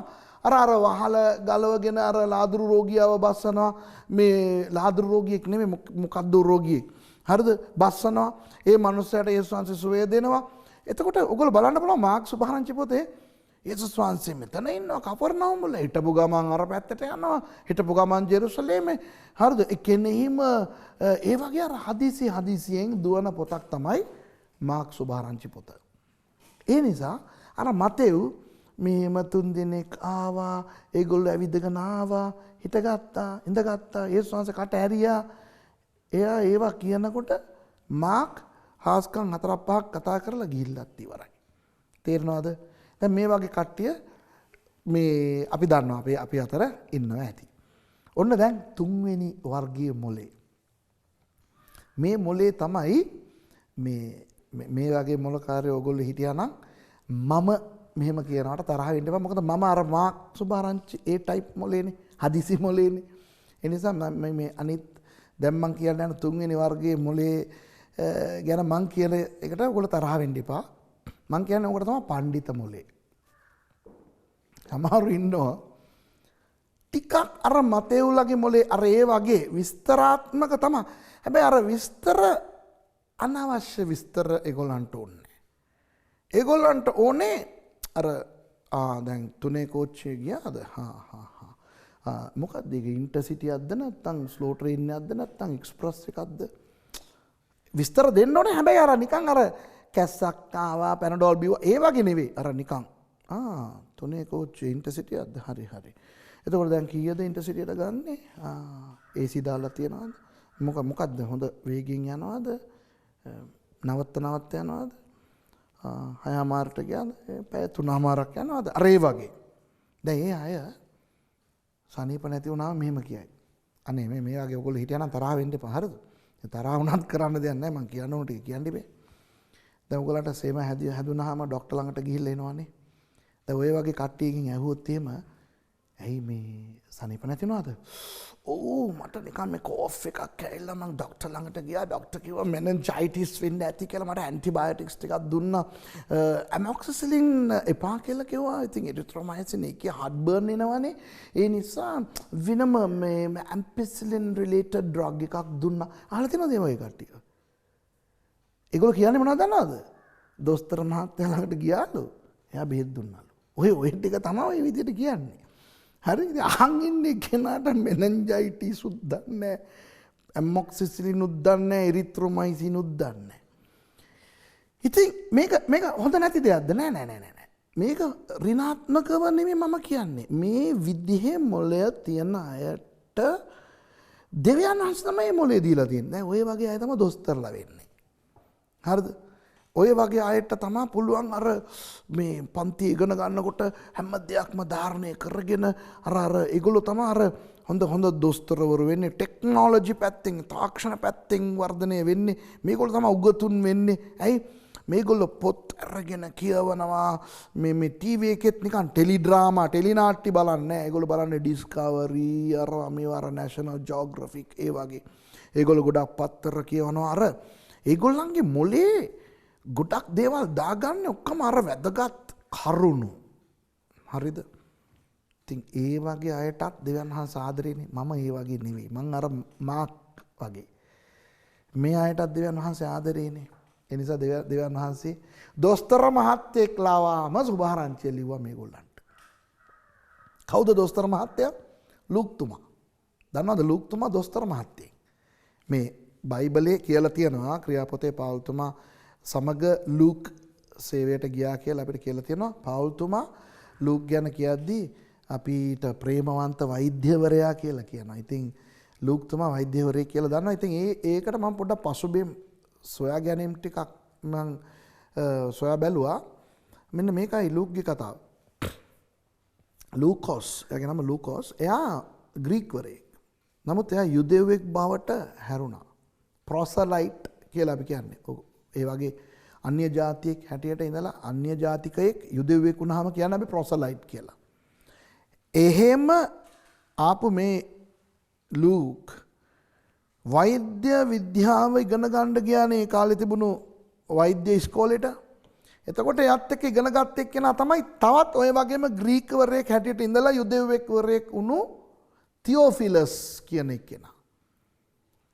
එතකොට තියෝෆිලස්වයි ලූකෝස්වයි යාළුවෝ. දැන් ලූක් තුමා පවුල්ගේ සේවයෙන් ගැලවීම ලැබුවානේ. අරයා තියෝෆිලස් එයත් කොහෙදෝ ගැලවීම ලැබලා. හොඳේ.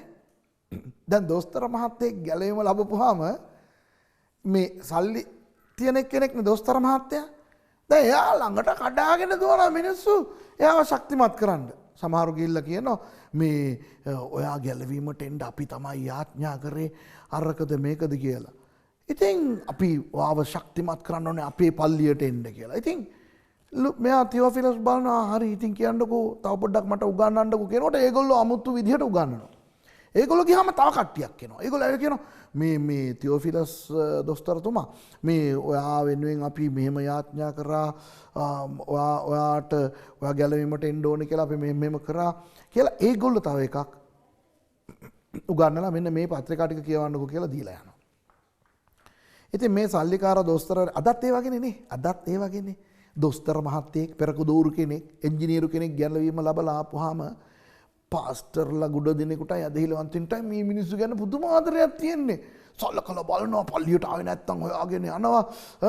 අනේ ඒකම අර එදා වේල හම්බ කරන මිනිස්සයා පල්ලියට සද්ද එකක් ආවේ නැතත් හරියට පල්ලියටවත් එන්නේ නැහැ කියලා ඒ අයට බනිනවා. මේගොල්ලෝ ආවේ නැත්තම් හොයලා බලනවා. මේ හැම කෙනාම නෙවෙයි සමහරු.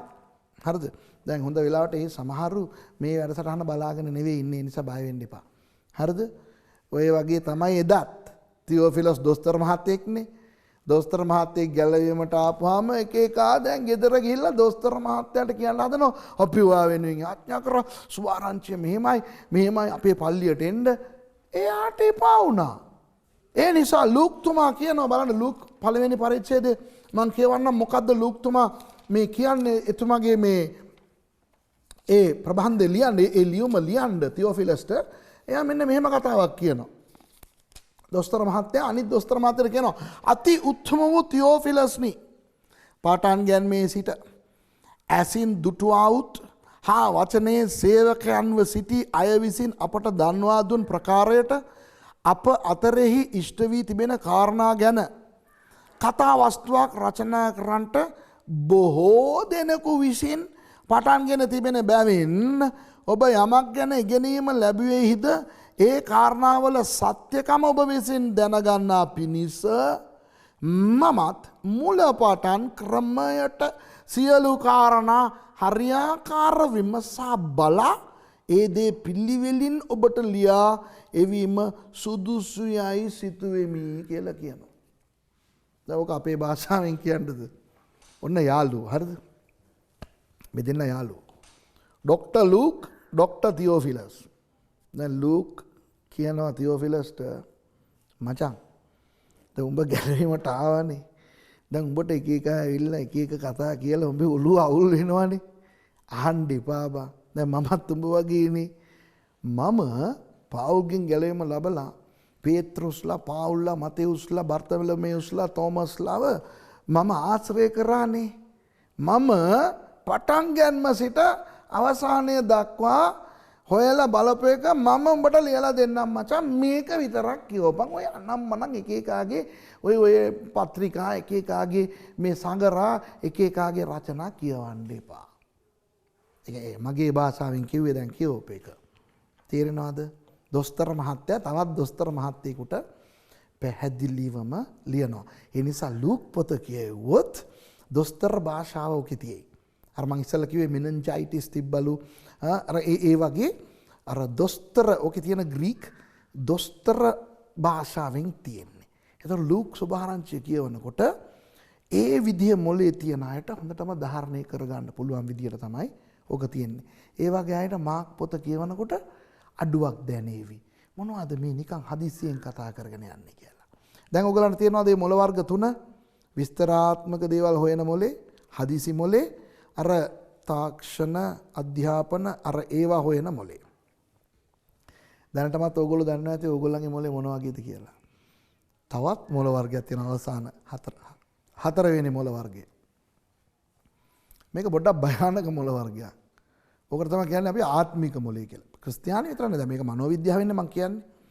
ක්‍රිස්තියානි ආත්මිකත්වය විතරක් නෙවෙයි. ලෝකේ ඕනම මිනිස්සෙක්ව ගත්තා නම් සමහරු එයාගේ මොලේ මේ ලෝකේ දේවල් වල නැහැ. හැම වෙලේම අස්වාභාවික ස්වභාවයෙන් එපිට අපි ඉංග්‍රීසියෙන් කියනවා supernatural and supranatural ස්වභාවයෙන් එපිට තියෙන ඒ දේවල් පිළිබඳව තමයි ඒගොල්ලන්ගේ මොලේ හැම වෙලෙම හැම දෙයකම ආත්මික දෙයක් දකිනවා. ඒ වගේ අයව දැකලා තියෙනවද? හරි. ඒගොල්ලන්ගේ পায় පොළවේ නෙමෙයි අඩි 3ක් ඉහළින් ඒගොල්ලෝ නිකන් පියාසර කරගෙන යන්නේ. හලෝ කොහොමද කියලා. දෙවියන් වහන්සේගේ කරුණාවෙන් මම ජීවත් වෙනවා. අම්මා. කෑවද? ස්වාමීන් වහන්සේට ස්තුති වේවා. කෑවා. මගේ අම්මෝ වගේ අයව දැක්කනම් මට බයයි.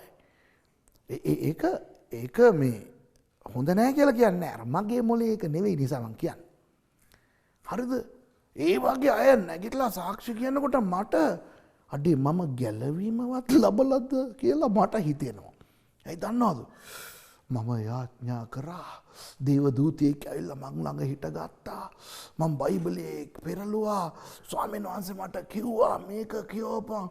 මගේ දේනේ ඒගොල්ලෝ මේ ලෝකේ ජීවත් වෙන්න සුදුසු අය නෙවෙයි. දැන් ක්‍රිස්තියානි අය විතරක් නෙවෙයි හොඳේ. දැන් ක්‍රිස්තියානි නොවන ඔය වගේ මොලේ තියෙන අය තමයි ඔය අධ්‍යාත්මික දේවල් පස්සේ යන්නේ. හරිද? ඒගොල්ලෝ තමාර මේ වෙන ආගම් වල ඒගොල්ලෝ ඒ පූජාවන් වලටයි අර ආත්මික දේවල් වලටයි ගිහිල්ලා හැම දෙයකම යක්කු දකිනවා, හැම දෙයකම දේවතාවන් දෙවිවරු දකිනවා. අපේ ක්‍රිස්තියානියත් සමහරලාට හැම දෙයකම යක්ෂයවයි දෙවියන් වහන්සේවයි දකිනවානේ. දැකලා තියෙනවද? ඒ කියන්නේ දැන් මම ලෙස්සලා වැටෙන්න යනකොට මොකක් හරි ටක් ගාලා අල්ලගෙන වැටෙන්න බැරි වුණා. හම්මේ ස්වාමීන් වහන්සේ මට අතන අර කණුවක් ලබා දුන්නා ඒක අල්ලගත්තා.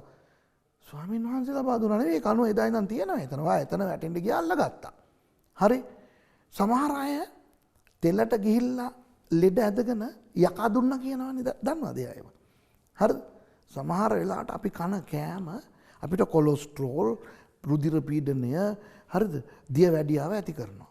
පස්සේ මේ අය කියනවා යක්ෂයා අපිට පරීක්ෂා කරනවලු, අපිට පීඩා කරනවලු. නෑ. හැම ලෙඩක්ම දෙන්නේ යකාත් නෙවෙයි. හැම හොඳ දෙයක්ම දෙන්නේ දෙවියන් වහන්සේත් නෙවෙයි. දෙවියන් වහන්සේ දෙන හොඳ දේවල් තියෙනවා. අපිටම ස්වභාවයක් කියලා එකක් තියෙනවා. ඒක මැව්වේ දෙවියන් වහන්සේ. හරිද? ඉතින් මේ කට්ටිය ආත්මිකයි. මේ අයව අර අනිත් මොළ වර්ග තුනට අයිති අයට දිරවන්නේ අරගොල්ලන්ට අපිවත් දිරවන්නේ. දැන් ඔය ආත්මික මොලේ තියෙන අයට මාව පෙන්වන්න බෑ. ඒගොල්ලෝ කියන්නේ මොනවද දන්නවද? ආපෝ පාස්ටර් සුරේෂ් නිකන් ලෝකාකාර මිනිස්සෙක්. මිනිහා යාඥා කරනවද දන්නෙත් නැහැ. මිනිහා බයිබල් කියනවද දන්නේ මොනවට මිනිහව දෙවනස පාවිච්චි කරනවද දන්නේ නැහැ කියලා. ඉතින් කරන්න දෙයක් නැහැ. දෙවියන් වහන්සේ ඒ අයටත් ආදරේ. ඇයි දන්නවද? ඔය වගේ මොලයක් ඒ අයටත් දුන්නේ දෙවියන් වහන්සේනේ. ඒ අයත් සුභාරංචි අහන්න බෑ. නේද? ඒතර ඒ අයට මතයෝගේ පොත කියවන්න කියවනම් ආබ්‍රහම්ට දාව ඊසක් උපන්න ඒගොල්ලන්ට ඒව වැඩක් නැහැ. යේසුස් වහන්සේ බෙත්ලෙහෙමට ගියා ඒව වැඩක් නැහැ. මරියතුමි කොටලුව පිට නැගලා බෙත්ලෙහෙම් ගියා. රෑ මේ කොහෙවත් නතර වෙන්න ඉඩ තිබුණ ඒක ඒගොල්ලන්ට වැඩක් නැහැ. ඒගොල්ලෝ හැම වෙලෙම උඩින් ඉන්නේ. ඒක නිසා තමයි දෙවියන් වහන්සේ යොහන්ට කිව්වේ ඒ අයට සුභාරංචිය ලියන්න මෙන්න මේ විදිහට. මොකද්ද? පටන් ගැන්මේදී වාක්‍යානෝ සිටීසේක. වාක්‍යානෝ ස්වාමීන් වහන්සේ දෙවියන් වහන්සේ සමග සිටීසේක. වාක්‍යානෝ දෙවියන් වහන්සේ ව සිටීසේක. අන්න ඒ අයට හරි ආසයි යොහන් පොත. ඇයි? බෙත්ලෙහෙම ගැන නෑ. යේසුස් වහන්සේ බෞතිස්ම ගත්තා කියලා නෑ. කෙලින්ම ස්වර්ගෙන් පටන් ගන්න. කොහොම හරි 14 වෙනි පදයට එනකොට යේසුස් ඒ වාක්‍යානෝ මාංශවත් වුණා. ඒකයි අර යේසුස් වහන්සේ කරපු හැම හාස්කමක්ම ඕකේ නෑ. හාස්කම් 7යි තෝරලා දීලා තියෙනවා. ඒකට වෙනම පාඩමක් තියෙනවා යේසුස් වහන්සේගේ යොහන් පොතේ. යේසුස් වහන්සේගේ හාස්කම් 7. යේසුස් වහන්සේගේ දේවත්වයේ මොන අංගද පෙන්눔 කරන්න ශුද්ධාත්මයන් වහන්සේ කියලා කියන වෙනම පාඩමක් තියෙන ඒකත් මම මතු කාලේ පටිගත කරලා ඔයගලන්ට දාන්න. දැන් යොහන් පොතේ යේසුස් වහන්සේ අර මම ස්වයම්බූ කියලා අර නික්මයාම 3 මෝසෙස්ට දැල්වෙන පඳුරෙන් එළිදරව් කරේ. අන්න ඒ වචනේ පාවිච්චි කරලා කතා කරපු අවස්ථා 7ක් යොහන් පොතේ දකින්න පුළුවන්. යේසුස් වහන්සේගේ උපමා එකක්වත් යොහන් පොතේ නැහැ. දන්නවද? උපමා කීයක් යේසුස් වහන්සේ ඉගැන්වුවද? එක උපමාවක්වත් නැහැ. තනිකර යොහන් පොතේ තියෙන්නේ අර හාස්කම් 7යි යේසුස් වහන්සේගේ දේශනා. ඒතර ගැඹුරු දේශනා, කන්ද උඩ දේශනා එහෙම නැහැ. අර ගැඹුරු දේශනා. ඒවයි අර කුරුසිපත් වීමෙත් අර යේසුස් වහන්සේගේ අර ආත්මික පැත්ත තමයි තනිකර යොහන් පොතේ පෙන්නලා තියෙන්නේ. ඒතර දැන් තේරෙනවද මිත්‍රවරුනි අපි දෙවියන් වහන්සේ කොච්චර යහපත්ද කියලා. සුභාරංචිය මේ මොළ වර්ග 4ටම අයිති හැම කෙනාටම ලැබෙන්න ඕනේ කියලා. මතෙව්, මාක්, ලූක්, යොහන්, ලවා ඔය සුභාරංචිය 4 ආකාරයෙන් දීලා තියෙනවා. දෙවියන් වහන්සේට ප්‍රශංසා වේවා. ඒ නිසා ඔබේ මොලේ මොන වගේ මොලයක් වුණත් ඒ මොලයට ධාරණය කරා ගන්න පුළුවන් විදිහට උන්වහන්සේ සුභාරංචි අපිට දීලා තියෙනවා. දෙවියන් වහන්සේට ප්‍රශංසා වේවා. හොඳයි, දැන් ඉතින් ওই මොලේ ගැන මම කිව්වා. ඉතින් කී දෙනෙක් දැන් මාත් එක්ක දැන් තරහ වුණාද දන්නේ නැහැ. මම කිව්වනේ කලින්ම කරන්න දෙයක් නැහැ. අර එක මොළ වර්ගයට අයිති අයට අනිත් අයව බලනකොට පොඩ්ඩක් අමාරුයි. හරි. හොඳයි. දැන් අපි අර අනිත් පරමාර්ථයට යමු. යේසුස් වහන්සේගේ පැති 4. රජතුමා, සේවකයා, මනුෂ්‍ය පුත්‍රයා, දේව පුත්‍රයා. දැන් ඕක ගැන කතා කරන්න නම් දැන් ඊළඟට අපි බලන්න ඕනේ මතෙව්ලා කාටද ලිව්වේ කියලා. මතෙව් කාටද ලිව්වේ? මාක් කාටද ලිව්වේ? ලූක් කාටද ලිව්වේ? යොහන් කාටද ලිව්වේ? කාටද ලිව්වේ? මොකටද ලිව්වේ? එතකොට තමයි අපිට තේරුම් ගන්න පුළුවන් මොනවද ලිව්වේ කියන එක. හොඳේ? හරි. ඔන්න පළවෙනි එක. යුදෙව්වන්ට මතෙව්තුමා යේසුස් වහන්සේව රජතුමා හැටියට පෙන්වුම් කරනවා. රජතුමා කියලා කියන්නේ රජුන්ගේ රජතුමා කියලා කියන්නේ හෙබ්‍රේව භාෂාවෙන් මෙලෙකායා. එතකොට යේසුස් වහන්සේව රජවරුන්ගේ රජවරයාණන් වහන්සේ හැටියට පෙන්වනවා. ඇයි ඒ පෙන්වන්නේ? මෙන්න මේකයි හේතුව. යුදෙව්වරු ඒගොල්ලන්ට හිටපු හොඳම රජතුමා තමයි දාවිද් රජතුමා. මතකද? සාමුවෙල්ට පස්සේ අන්තිම විනිශ්චයකාරවරයා, ඒ කියන්නේ 15 වෙනි විනිශ්චයකාරවරයා වන සාමුවෙල්ට පස්සේ ඊශ්‍රායල් වරුන්ට රජවරයෙක් හම්බුණා. එතුමා තමයි සාවුල්තුමා. හැබැයි සාවුල්තුමා හොඳ රජවරයෙක් නෙවෙයි. දාවිද් තමයි ඊට පස්සේ රජ වුණේ. දාවිද් තමයි හොඳම රජතුමා. යුදෙව්වන්ට විතරක් නෙවෙයි, ලෝක ඉතිහාසය ගත්තත් අද ලෝකේ ඕනම රටක හොඳම රජ කෙනෙක් පාලනය කරා කියලා සටහන් වෙලා තියෙන්නේ මහා ඇලෙක්සැන්ඩරුත් නෙවෙයි, නෙබුකද්නේසරුත් නෙවෙයි, දාවිද් රජතුමා. දන්නවද? දැන් ඇලෙක්සැන්ඩර් මහා රජතුමා හැම ලොකු ඒගොල්ලෝ සෑහෙන දේවල් රටවල් අල්ලගත්තා. නෙපෝලියන්, ප්‍රංශයේ නෙපෝලියන් බෝනපාට්, ඒ වගේ නෙබුකද්නේසර්ලා, ශල්මනේසර් අසීරියානු රජවරයා, මේගොල්ලෝ බොහෝ දේවල් කර තිබුණට ලෝක ඉතිහාසය ගත්තොත් අදටත් උතුම්ම සාර්ථකම රජවරයෙක් කියලා සඳහන් කරනු ලබන්නේ දාවිද් රජතුමා මේ ලෝක ඉතිහාසයේ. එතකොට යුදෙව්වන්ට ඒ දාවිද් රජතුමා මොනතරම් හොඳ රජවරයෙක්ව ඉන්න ඇතිද කියලා හිතලා බලන්න. ඉතින් ඒ රජතුමා වගේ, දාවිද් වගේ අපිට එක්කෙනෙක් ඕනේ කියලා මේ යුදෙව්වරු බලා පුලා හිටියා. එහෙම හිටපු ඒගොල්ලන්ට විවිධ ප්‍රොපේතවරු ඇවිත් අනාගත වාක්‍යයක් කිව්වා, දාවිද්ගේ පුත්‍රයෙක් එන්න යනවා, පාලනය කරන්න එන්න යනවා කියලා. නමුත් ඒගොල්ලෝ ඒ අනාගත වාක්‍ය පවසපු ඒගොල්ලෝ පවා හරියට දැනගෙන හිටියේ නෑ කවදාද කොහොමද මේ දාවිද්ගේ පුත්‍ර වූ රජතුමා එන්න යන්නේ කියලා. ඉතින් කොහොමද යුදෙව්වෝ හිතාගන්නේ කොහොමද එන්න යන්නේ කියලා? ඉතින් ඒගොල්ලෝ මොනවද හිතුවේ? දාවිද්ගේ රජතුමානේ, දාවිද්ගේ පුත්‍රයානේ. ඉතින් දාවිද්ගේ පෙළපතින් ඒ රජතුමා ඇවිත් අස්වැය පිට නැගලා ඇවිල්ලා මේ ඊශ්‍රායල් වරුන්ව පාලනය කරන අන්‍ය බලවේග පරාජයට පත් කරලා මේ ඊශ්‍රායල් වරුන්ව අර දාවිද් පාලනය කරා වගේ පාලනය කරයි කියලා ඒගොල්ලෝ බලා හිටියා. දැන් ඇත්තට දාවිද්ගේ පුත්‍රයා රජ කරන්න යන පුත්‍රයාණන් වහන්සේ කවුද? යේසුස් වහන්සේ නේද? යේසුස් වහන්සේ රජමාලිගාවේදී ඉපදුනේ නැහැ. ඔය බෙත්ලෙහෙම කොහෙද ඉපදුනේ. යේසුස් වහන්සේ අස්වැය පිටද ගමන් කරේ නැහැ. කොටලුව අපිට ගමන් කරේ නැත්තම් ඇවිද්දා. යේසුස් වහන්සේ දෙපැත්තෙන් නිකන් සේනාවත් එක්කද ගමන් කරේ නැහැ. ගෝලයෝ තියාගෙන. යේසුස් වහන්සේ සතුරව, ඒ කියන්නේ එවකට යේසුස් වහන්සේ ආපු කාලේ ඊශ්‍රායල් වරුන්ව පාලනය කරේ රෝමානුවරුනේ. හරිනම් මේ රජතුමා රෝමානුවරුන්ව මරලා පරාජයට පත් කරලා තමන්ගේ රාජ්‍ය ස්ථාපිත කරලා තියෙන්න ඕනේ. නමුත් යේසුස් වහන්සේගේ කතාව මොනවද? අරගොල්ල යේසුස් වහන්සේව මැරුවා. කුරුසිපත් කරා. හැම පැත්තෙන්ම යේසුස් වහන්සේ අර දාවිද්ගේ පුත්‍රයා හැටියට යුදෙව්වන්ට පෙනුනේ නැහැ. ඒක පෙන්වන්නයි මතෙව් දැන් ලියන්නේ. ඒකයි පටන් ගන්නකොට කියන්නේ පොඩ්ඩක් ඉන්න යුදෙව්වරුනේ දැන් අහගන්න මේ කවුරු ගැනද මම කතා කරන්න යන්නේ කියලා. ආබ්‍රහම්ගේ පුත්‍ර වූ දාවිද්, හරිද? ඒ පෙළපතින් ඒ දාවිද්ගේ පුත්‍ර වූ යේසුස් කියලා හඳුන්වා දෙනකොටම දාවිද්ගේ පුත්‍රයා හැටියටයි ආබ්‍රහම්ගේ පුත්‍රයා හැටියටයි යේසුස් වහන්සේව හඳුන්වලා දෙනවා. ආබ්‍රහම්ගේ පුත්‍රයා කියලා හඳුන්වන එකෙන් ඊශ්‍රායල් වරුන්ට වැදගත් පුද්ගලයෙක් හැටියට, දාවිද්ගේ පුත්‍රයා හැටියට හඳුන්වන එකෙන් රජතුමා හැටියට හඳුන්වා දෙනවා යේසුස් වහන්සේව. මදුවට පැහැදිලිව මේ පරම්පරා 42ම කතා කරනවා. ආබ්‍රහම්ගේ පුතා ඊසාක්, ඊසාක්ගේ පුතා යාකෝබ්, යාකෝබ්ගේ පුතා යුදා කියලා එහෙමම පරම්පරා 42 ගෙනල්ලා ඉවර කරනවා යේසුස් වහන්සේගෙන්. මොකටද? යේසුස් වහන්සේ ඒ ඊශ්‍රායල් වරුන්ගේ ගෝත්‍රවලින් රජ ගෝත්‍ර වූ යුදා ගෝත්‍රයෙන් ආපු, දාවිද්ගේ පෙළපතින් ආපු රජකුමාරයා කියලා පෙන්වුම් කරන්න. ඒ නිසා මතෙව් පොතේ යේසුස් වහන්සේව ඒ මෙෂියස් වහන්සේ හැටියට, රජතුමා හැටියට පෙන්වන එක නිසැකයි. මම අර කලින් කිව්වනේ 5 වෙනි පරිච්ඡේදයේ යේසුස් වහන්සේ ගිහිල්ලා ඉඳගෙන මුඛය විවෘත කරලා කතා කරා කියලා. රජවරු හිටගෙන කතා කරේ නැහැ.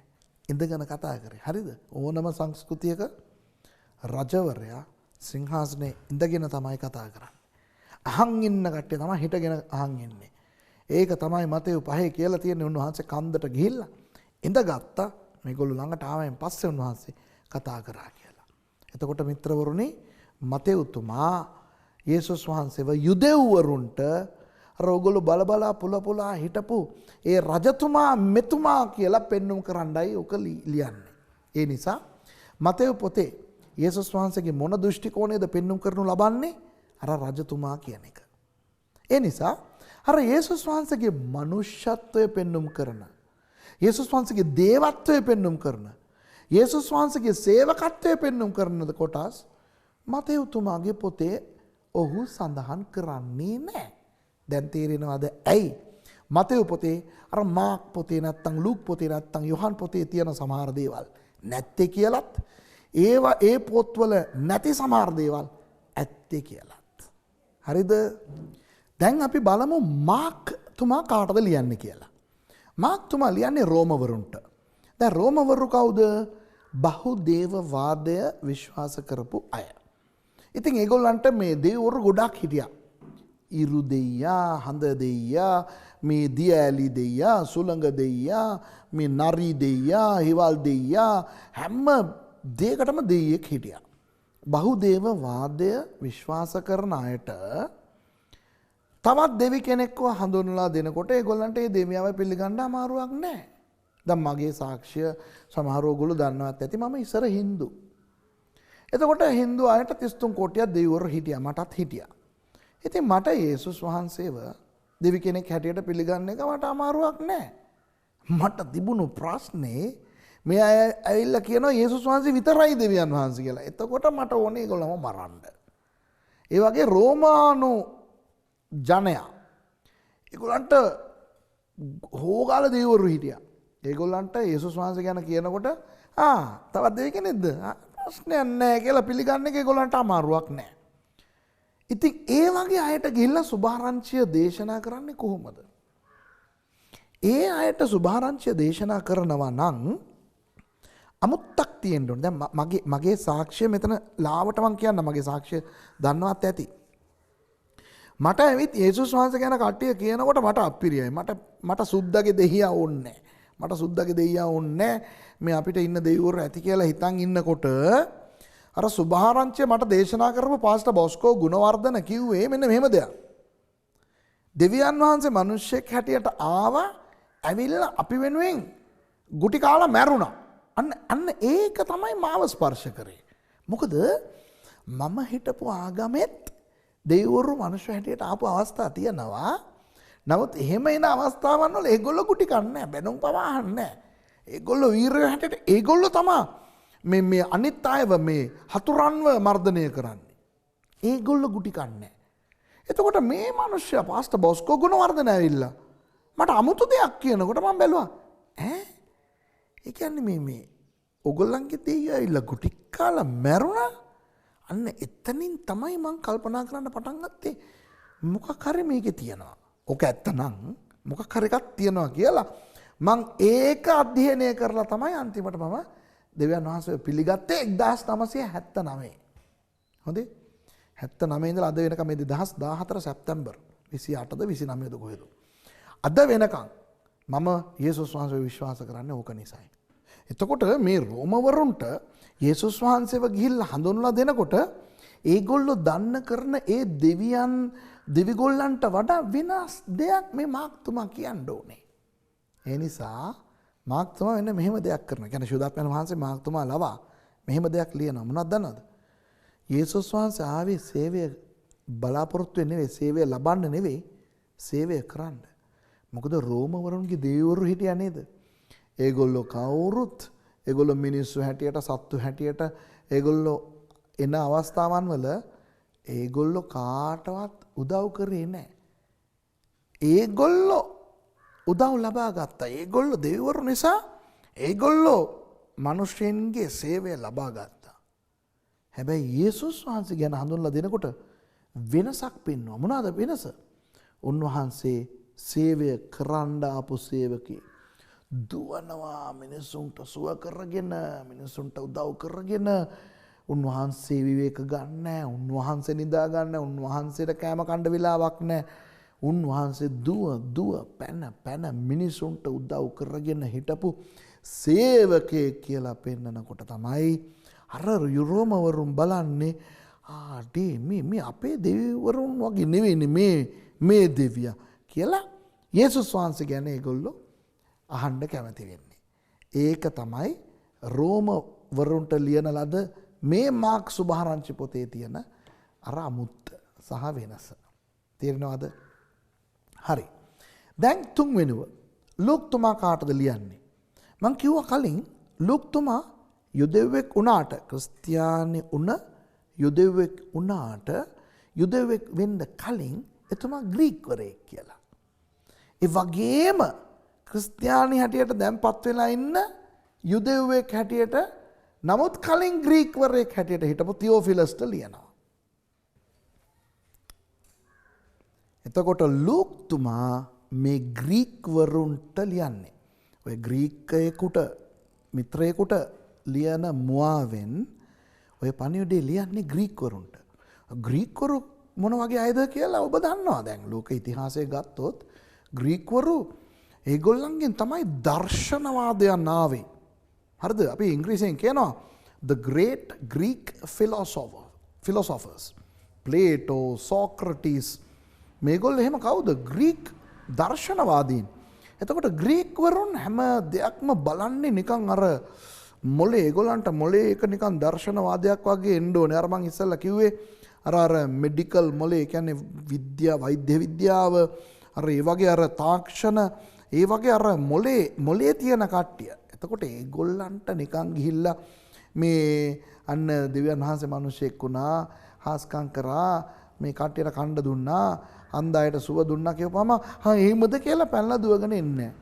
ඒගොල්ලන්ගේ මොලේට වැටෙන්න ඕනේ සහතික කියන යම් දෙයක් නිකන් සහතික සහිතව ඔප්පු කරන්න ඕනේ. එතකොට ලූක්තුමා ඒක තමයි කියන්නේ. ලූක්තුමත් වෛද්‍යවරයෙක් කියලා දන්නවනේ. එයා ලියන්නෙත් වෛද්‍යවරයෙකුට කියලා දන්නවනේ. එතකොට වෛද්‍යවරයෙක් තවත් වෛද්‍යවරයෙකුට ලියන එකක් ග්‍රීක්වරු කියවන්න කැමති වෙයි. ඉතින් එහෙම කියවන්නකොට ඒගොල්ලෝ බලාපොරොත්තු වෙයි ඒකේ මේ විද්‍යානුකූල දේවල් තියෙයි කියලා. එතකොට මේගොල්ලන්ට ඒ විදිහේ රචනාවක් ඉදිරිපත් කිරීම තමයි එය තුළින් සුභාරංචිය ඉදිරිපත් කිරීම තමයි ලූක්තුමාගේ පරමාර්ථය. දැන් ග්‍රීක් ආගම ගැන බැලුවා නම් එතනත් අර රෝමානු ආගම වගේ බහුදේවවාදය තියෙනවා. නමුත් පොඩි වෙනසක් මොනවද දන්නවද? අතන රෝමවරුන්ගේ බහුදේවවාදයේ අර අපි සිංහලෙන් කියන්නේ බහුබූත කියලා බහුබූත කතා තියෙනවා. රෝමවරුන්ගේ බහුදේවවාදය තුල බහුබූත කතා තියෙනවා. කොහොමද දන්නවද? ඕනම කතාවක් ඒගොල්ලෝ පිළිගයි. ඒ කියන්නේ දෙවියා අස්පෙක් වෙලා ආවා, ඒ අස්පයා සිංහයාට මෙහෙම කරා, ඒ ඔක්කොම ඒගොල්ලෝ ඒවයි තියෙනවා. දැන් ග්‍රීක්වරුන්ගේ බහුදේවවාදය තුල දර්ශනවාදය තියෙනවා. ඒගොල්ලන්ගේ දෙවිවරු මේ සත්ව හැටියට මිනිස්සු හැටියට එනකොට එතන අර දර්ශනවාදයානුකූලව තමයි ඒගොල්ලන්ගේ දේව ධර්මය සැකසීලා තියෙන්නේ. එතකොට නිකන් අර රෝමවරුන්ට කිව්වා වගේ මේ දෙවියන් වහන්සේ මිනිස්සෙක් හැටියට ඇවිල්ලා සේවකයෙක් වුණා කියලා කිව්වට මදි.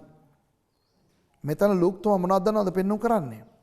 දෙවියන් වහන්සේ මිනිස්සෙක් හැටියට එනකොට මිනිස්සෙක් වගේ නෙවෙයි පෙන්වුවේ, මිනිස්සෙක්ම වුණා.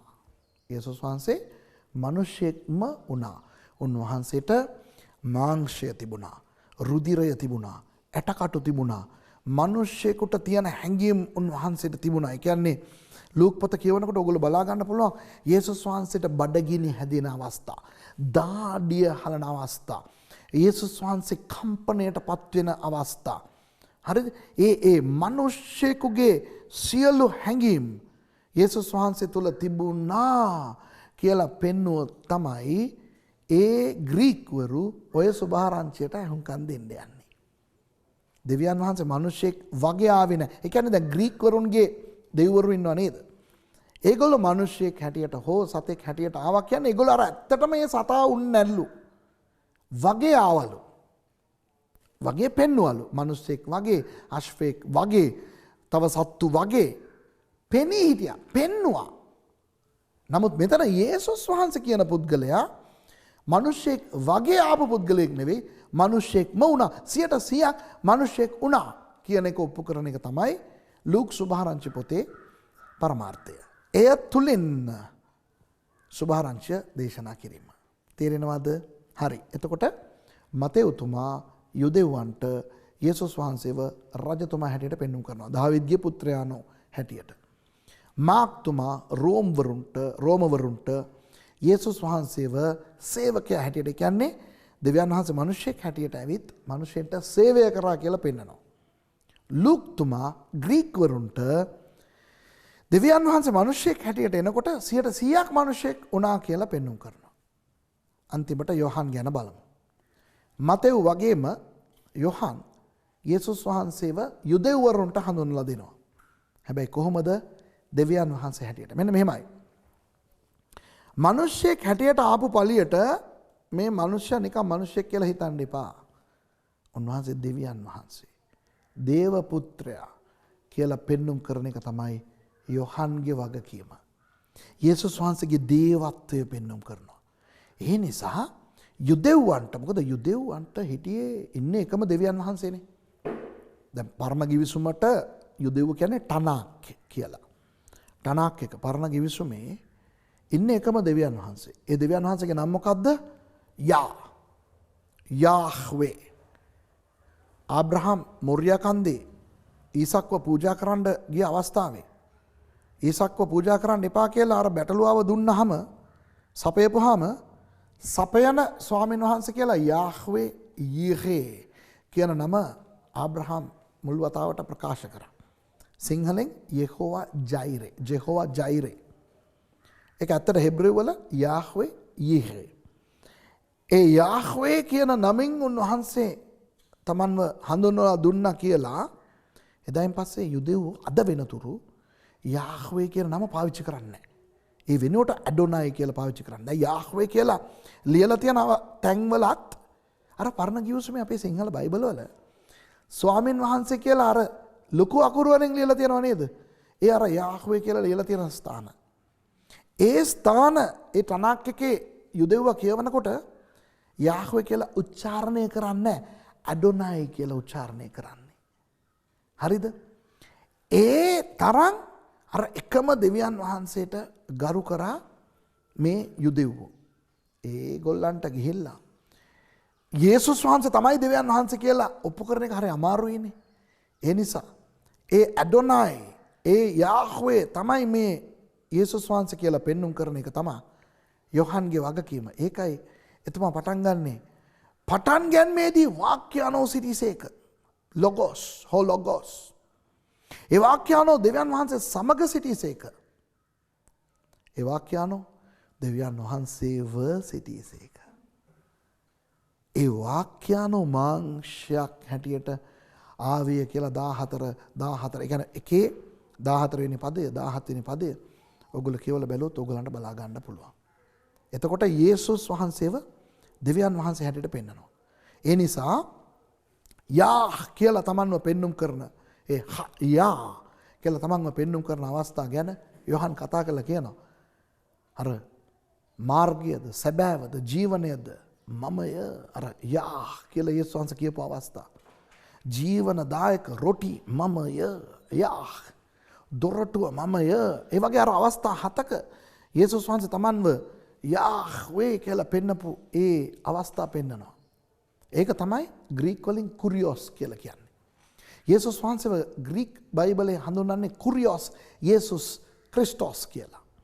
ඒක හෙබ්‍රෙව් වලින් කියනවා නම් යාහ්වේ එහෙම නැත්නම් ඇඩොනයි යෂුවා මෂියා. හරිද?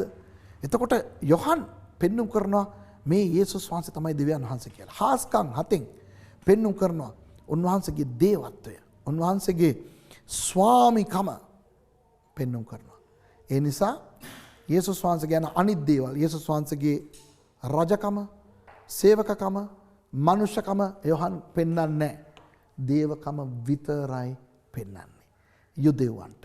හොඳයි මිත්‍රවරුනි, දැන් ඔබ දන්නවා මතෙව්තුමා රෝමවරුන්ට මේ යුදෙව්වන්ට යේසුස් වහන්සේව රජතුමා හැටියට පෙන්වනවා කියලා. මාක්තුමා රෝමවරුන්ට යේසුස් වහන්සේව සේවකයාණන් වහන්සේ හැටියට පෙන්වනවා කියලා. ලූක්තුමා ග්‍රීක්වරුන්ට යේසුස් වහන්සේව 100%ක් මිනිසෙක් හැටියට පෙන්වනවා කියලා. යොහන්තුමා යුදෙව්වන්ට යේසුස් වහන්සේව 100%ක් දෙවියන් වහන්සේ හැටියට පෙන්වනවා කියලා. එතකොට මේකෙන් අපිට පේන්නේ මොනවද? යේසුස් වහන්සේ රජතුමෙක්, සේවකෙක්, මිනිසෙක් සහ දෙවියන් වහන්සේ. අපේ ජීවිතේ එහෙමනම් යේසුස් වහන්සේ සම්පූර්ණයෙන්ම අපිට ඉන්න ඕනේ නම් යේසුස් වහන්සේ අපේ ජීවිතේට රජ කෙනෙක් හැටියට ඉන්න ඕනේ. යේසුස් වහන්සේ අපේ ජීවිතයේ රජවරයාණන් වහන්සේ වෙන්න ඕනේ. එතකොට 125ක ආශිර්වාදය අපිට ලැබෙනවා. මොකද රජවරයා වන යේසුස් වහන්සේගේ ආශිර්වාදය. ඊගාවට යේසුස් වහන්සේ අපේ ජීවිතයේ සේවකයාණන් වහන්සේ වෙන්න ඕනේ. එතකොට අපිට තවත් 125ක ආශිර්වාද ලැබෙනවා යේසුස් වහන්සේගෙන්. තුන්වෙනුව යේසුස් වහන්සේ වෙන්න ඕනේ අපේ ජීවිතේ අපේ මනුෂ්‍ය මිත්‍රයා. එතකොට යේසුස් වහන්සේගෙන් 75ක ආශිර්වාදයක් අපිට ලැබෙනවා.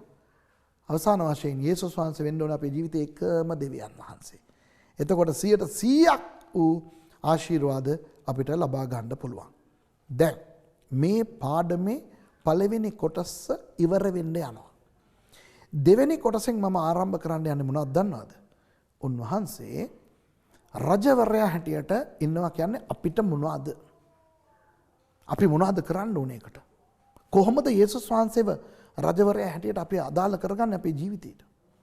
කොහොමද යේසුස් වහන්සේව සේවකයා හැටියට අපේ ජීවිතේ අදාළ කරගන්න ඕනේ? ඒ කියන්නේ අපි යේසුස් වහන්සේට කියන්නේ ආ මේ ගිහිල්ලා අර බඩු භාණ්ඩ අරගෙන එන්න මේ ලියලා දෙන්නම්. එහෙමද? නැත්නම් යේසුස් වහන්සේ මිනිසෙක් කියලා කියන්නේ අපේ ජීවිතේට කොහොමද ඒක අදාළ කරගන්නේ? අද උන්වහන්සේ මිනිසෙක් නෙවෙයිනේ. එදා උන්වහන්සේ මිනිසෙක් හැටියට අවුරුදු 33මාරක් හිටියට අද උන්වහන්සේ මිනිසෙක් නෙවෙයිනේ.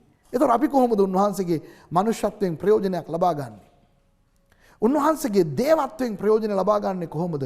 ඕක තමයි මම ඊළඟ කොටසේ ඉඳන් ඔබට කියලා දෙන්න යන්නේ. හැබැයි ඒකට මම කරන්න යන්නේ මොනවද දන්නවද? මතෙව්, මාක්, ලූක්, සුභාරංචි, යොහන් යන සුභාරංචි පොත් 4 යේසුස් වහන්සේ කොහොමද අන්ධයින්ට සුව කරේ කියලා පෙන්වන්න යනවා. දැන් යේසුස් වහන්සේ බොහෝ අන්ධයින්ට සුවය දුන්නානේ. ඔබ දැකලා තියෙනවානේ. මං පෙන්වන්න යන්නේ මොනවද දන්නවද? මතෙව් සුභාරංචි පොතේ යේසුස් වහන්සේ අන්ධයින්ට සුවය දුන්නේ කොහොමද? එතනින් පෙන්වන්න යනවා. එතන ඒ අන්ධයින්ට සුවය දුන්නේ රජ වූ යේසුස් වහන්සේ. හොඳේ. මාක් සුභාරංචි පොතේ යේසුස් වහන්සේ කොහොමද අන්ධයින්ට සුවය දුන්නේ? එතන සුවය දුන්නේ මොන යේසුස් වහන්සේද? සේවකයාණන් වහන්සේ වන යේසුස් වහන්සේ. ලූක් සුභාරංචි පොතේ අන්ධයාට කොහොමද යේසුස් වහන්සේ සුවය දුන්නේ? ඇයි? එතන සුවය දුන්නේ මනුෂ්‍ය පුත්‍රයා. යොහන් පොතේ අන්ධයාට සුවය දුන්නේ කොහොමද යේසුස් වහන්සේ? ඇයි? එතන සුවය දුන්නේ දෙවි වූ යේසුස් වහන්සේ. රෝගය එකමයි. මොකද්ද? අන්ධකම. හාස්කම එකමයි. මොකද්ද? අන්ධයන් පෙනීම ලැබීම. සුවය ලබා ගන්න අය එකම වර්ගයේ අය. කවුද? අන්ධයින්. සුවය දෙන්න එකම පුද්ගලයා. කවුද? යේසුස් වහන්සේ. එකම වර්ගයේ රෝගය, එකම වර්ගයේ හාස්කම, එකම වර්ගයේ හාස්කම ලබන්නන්.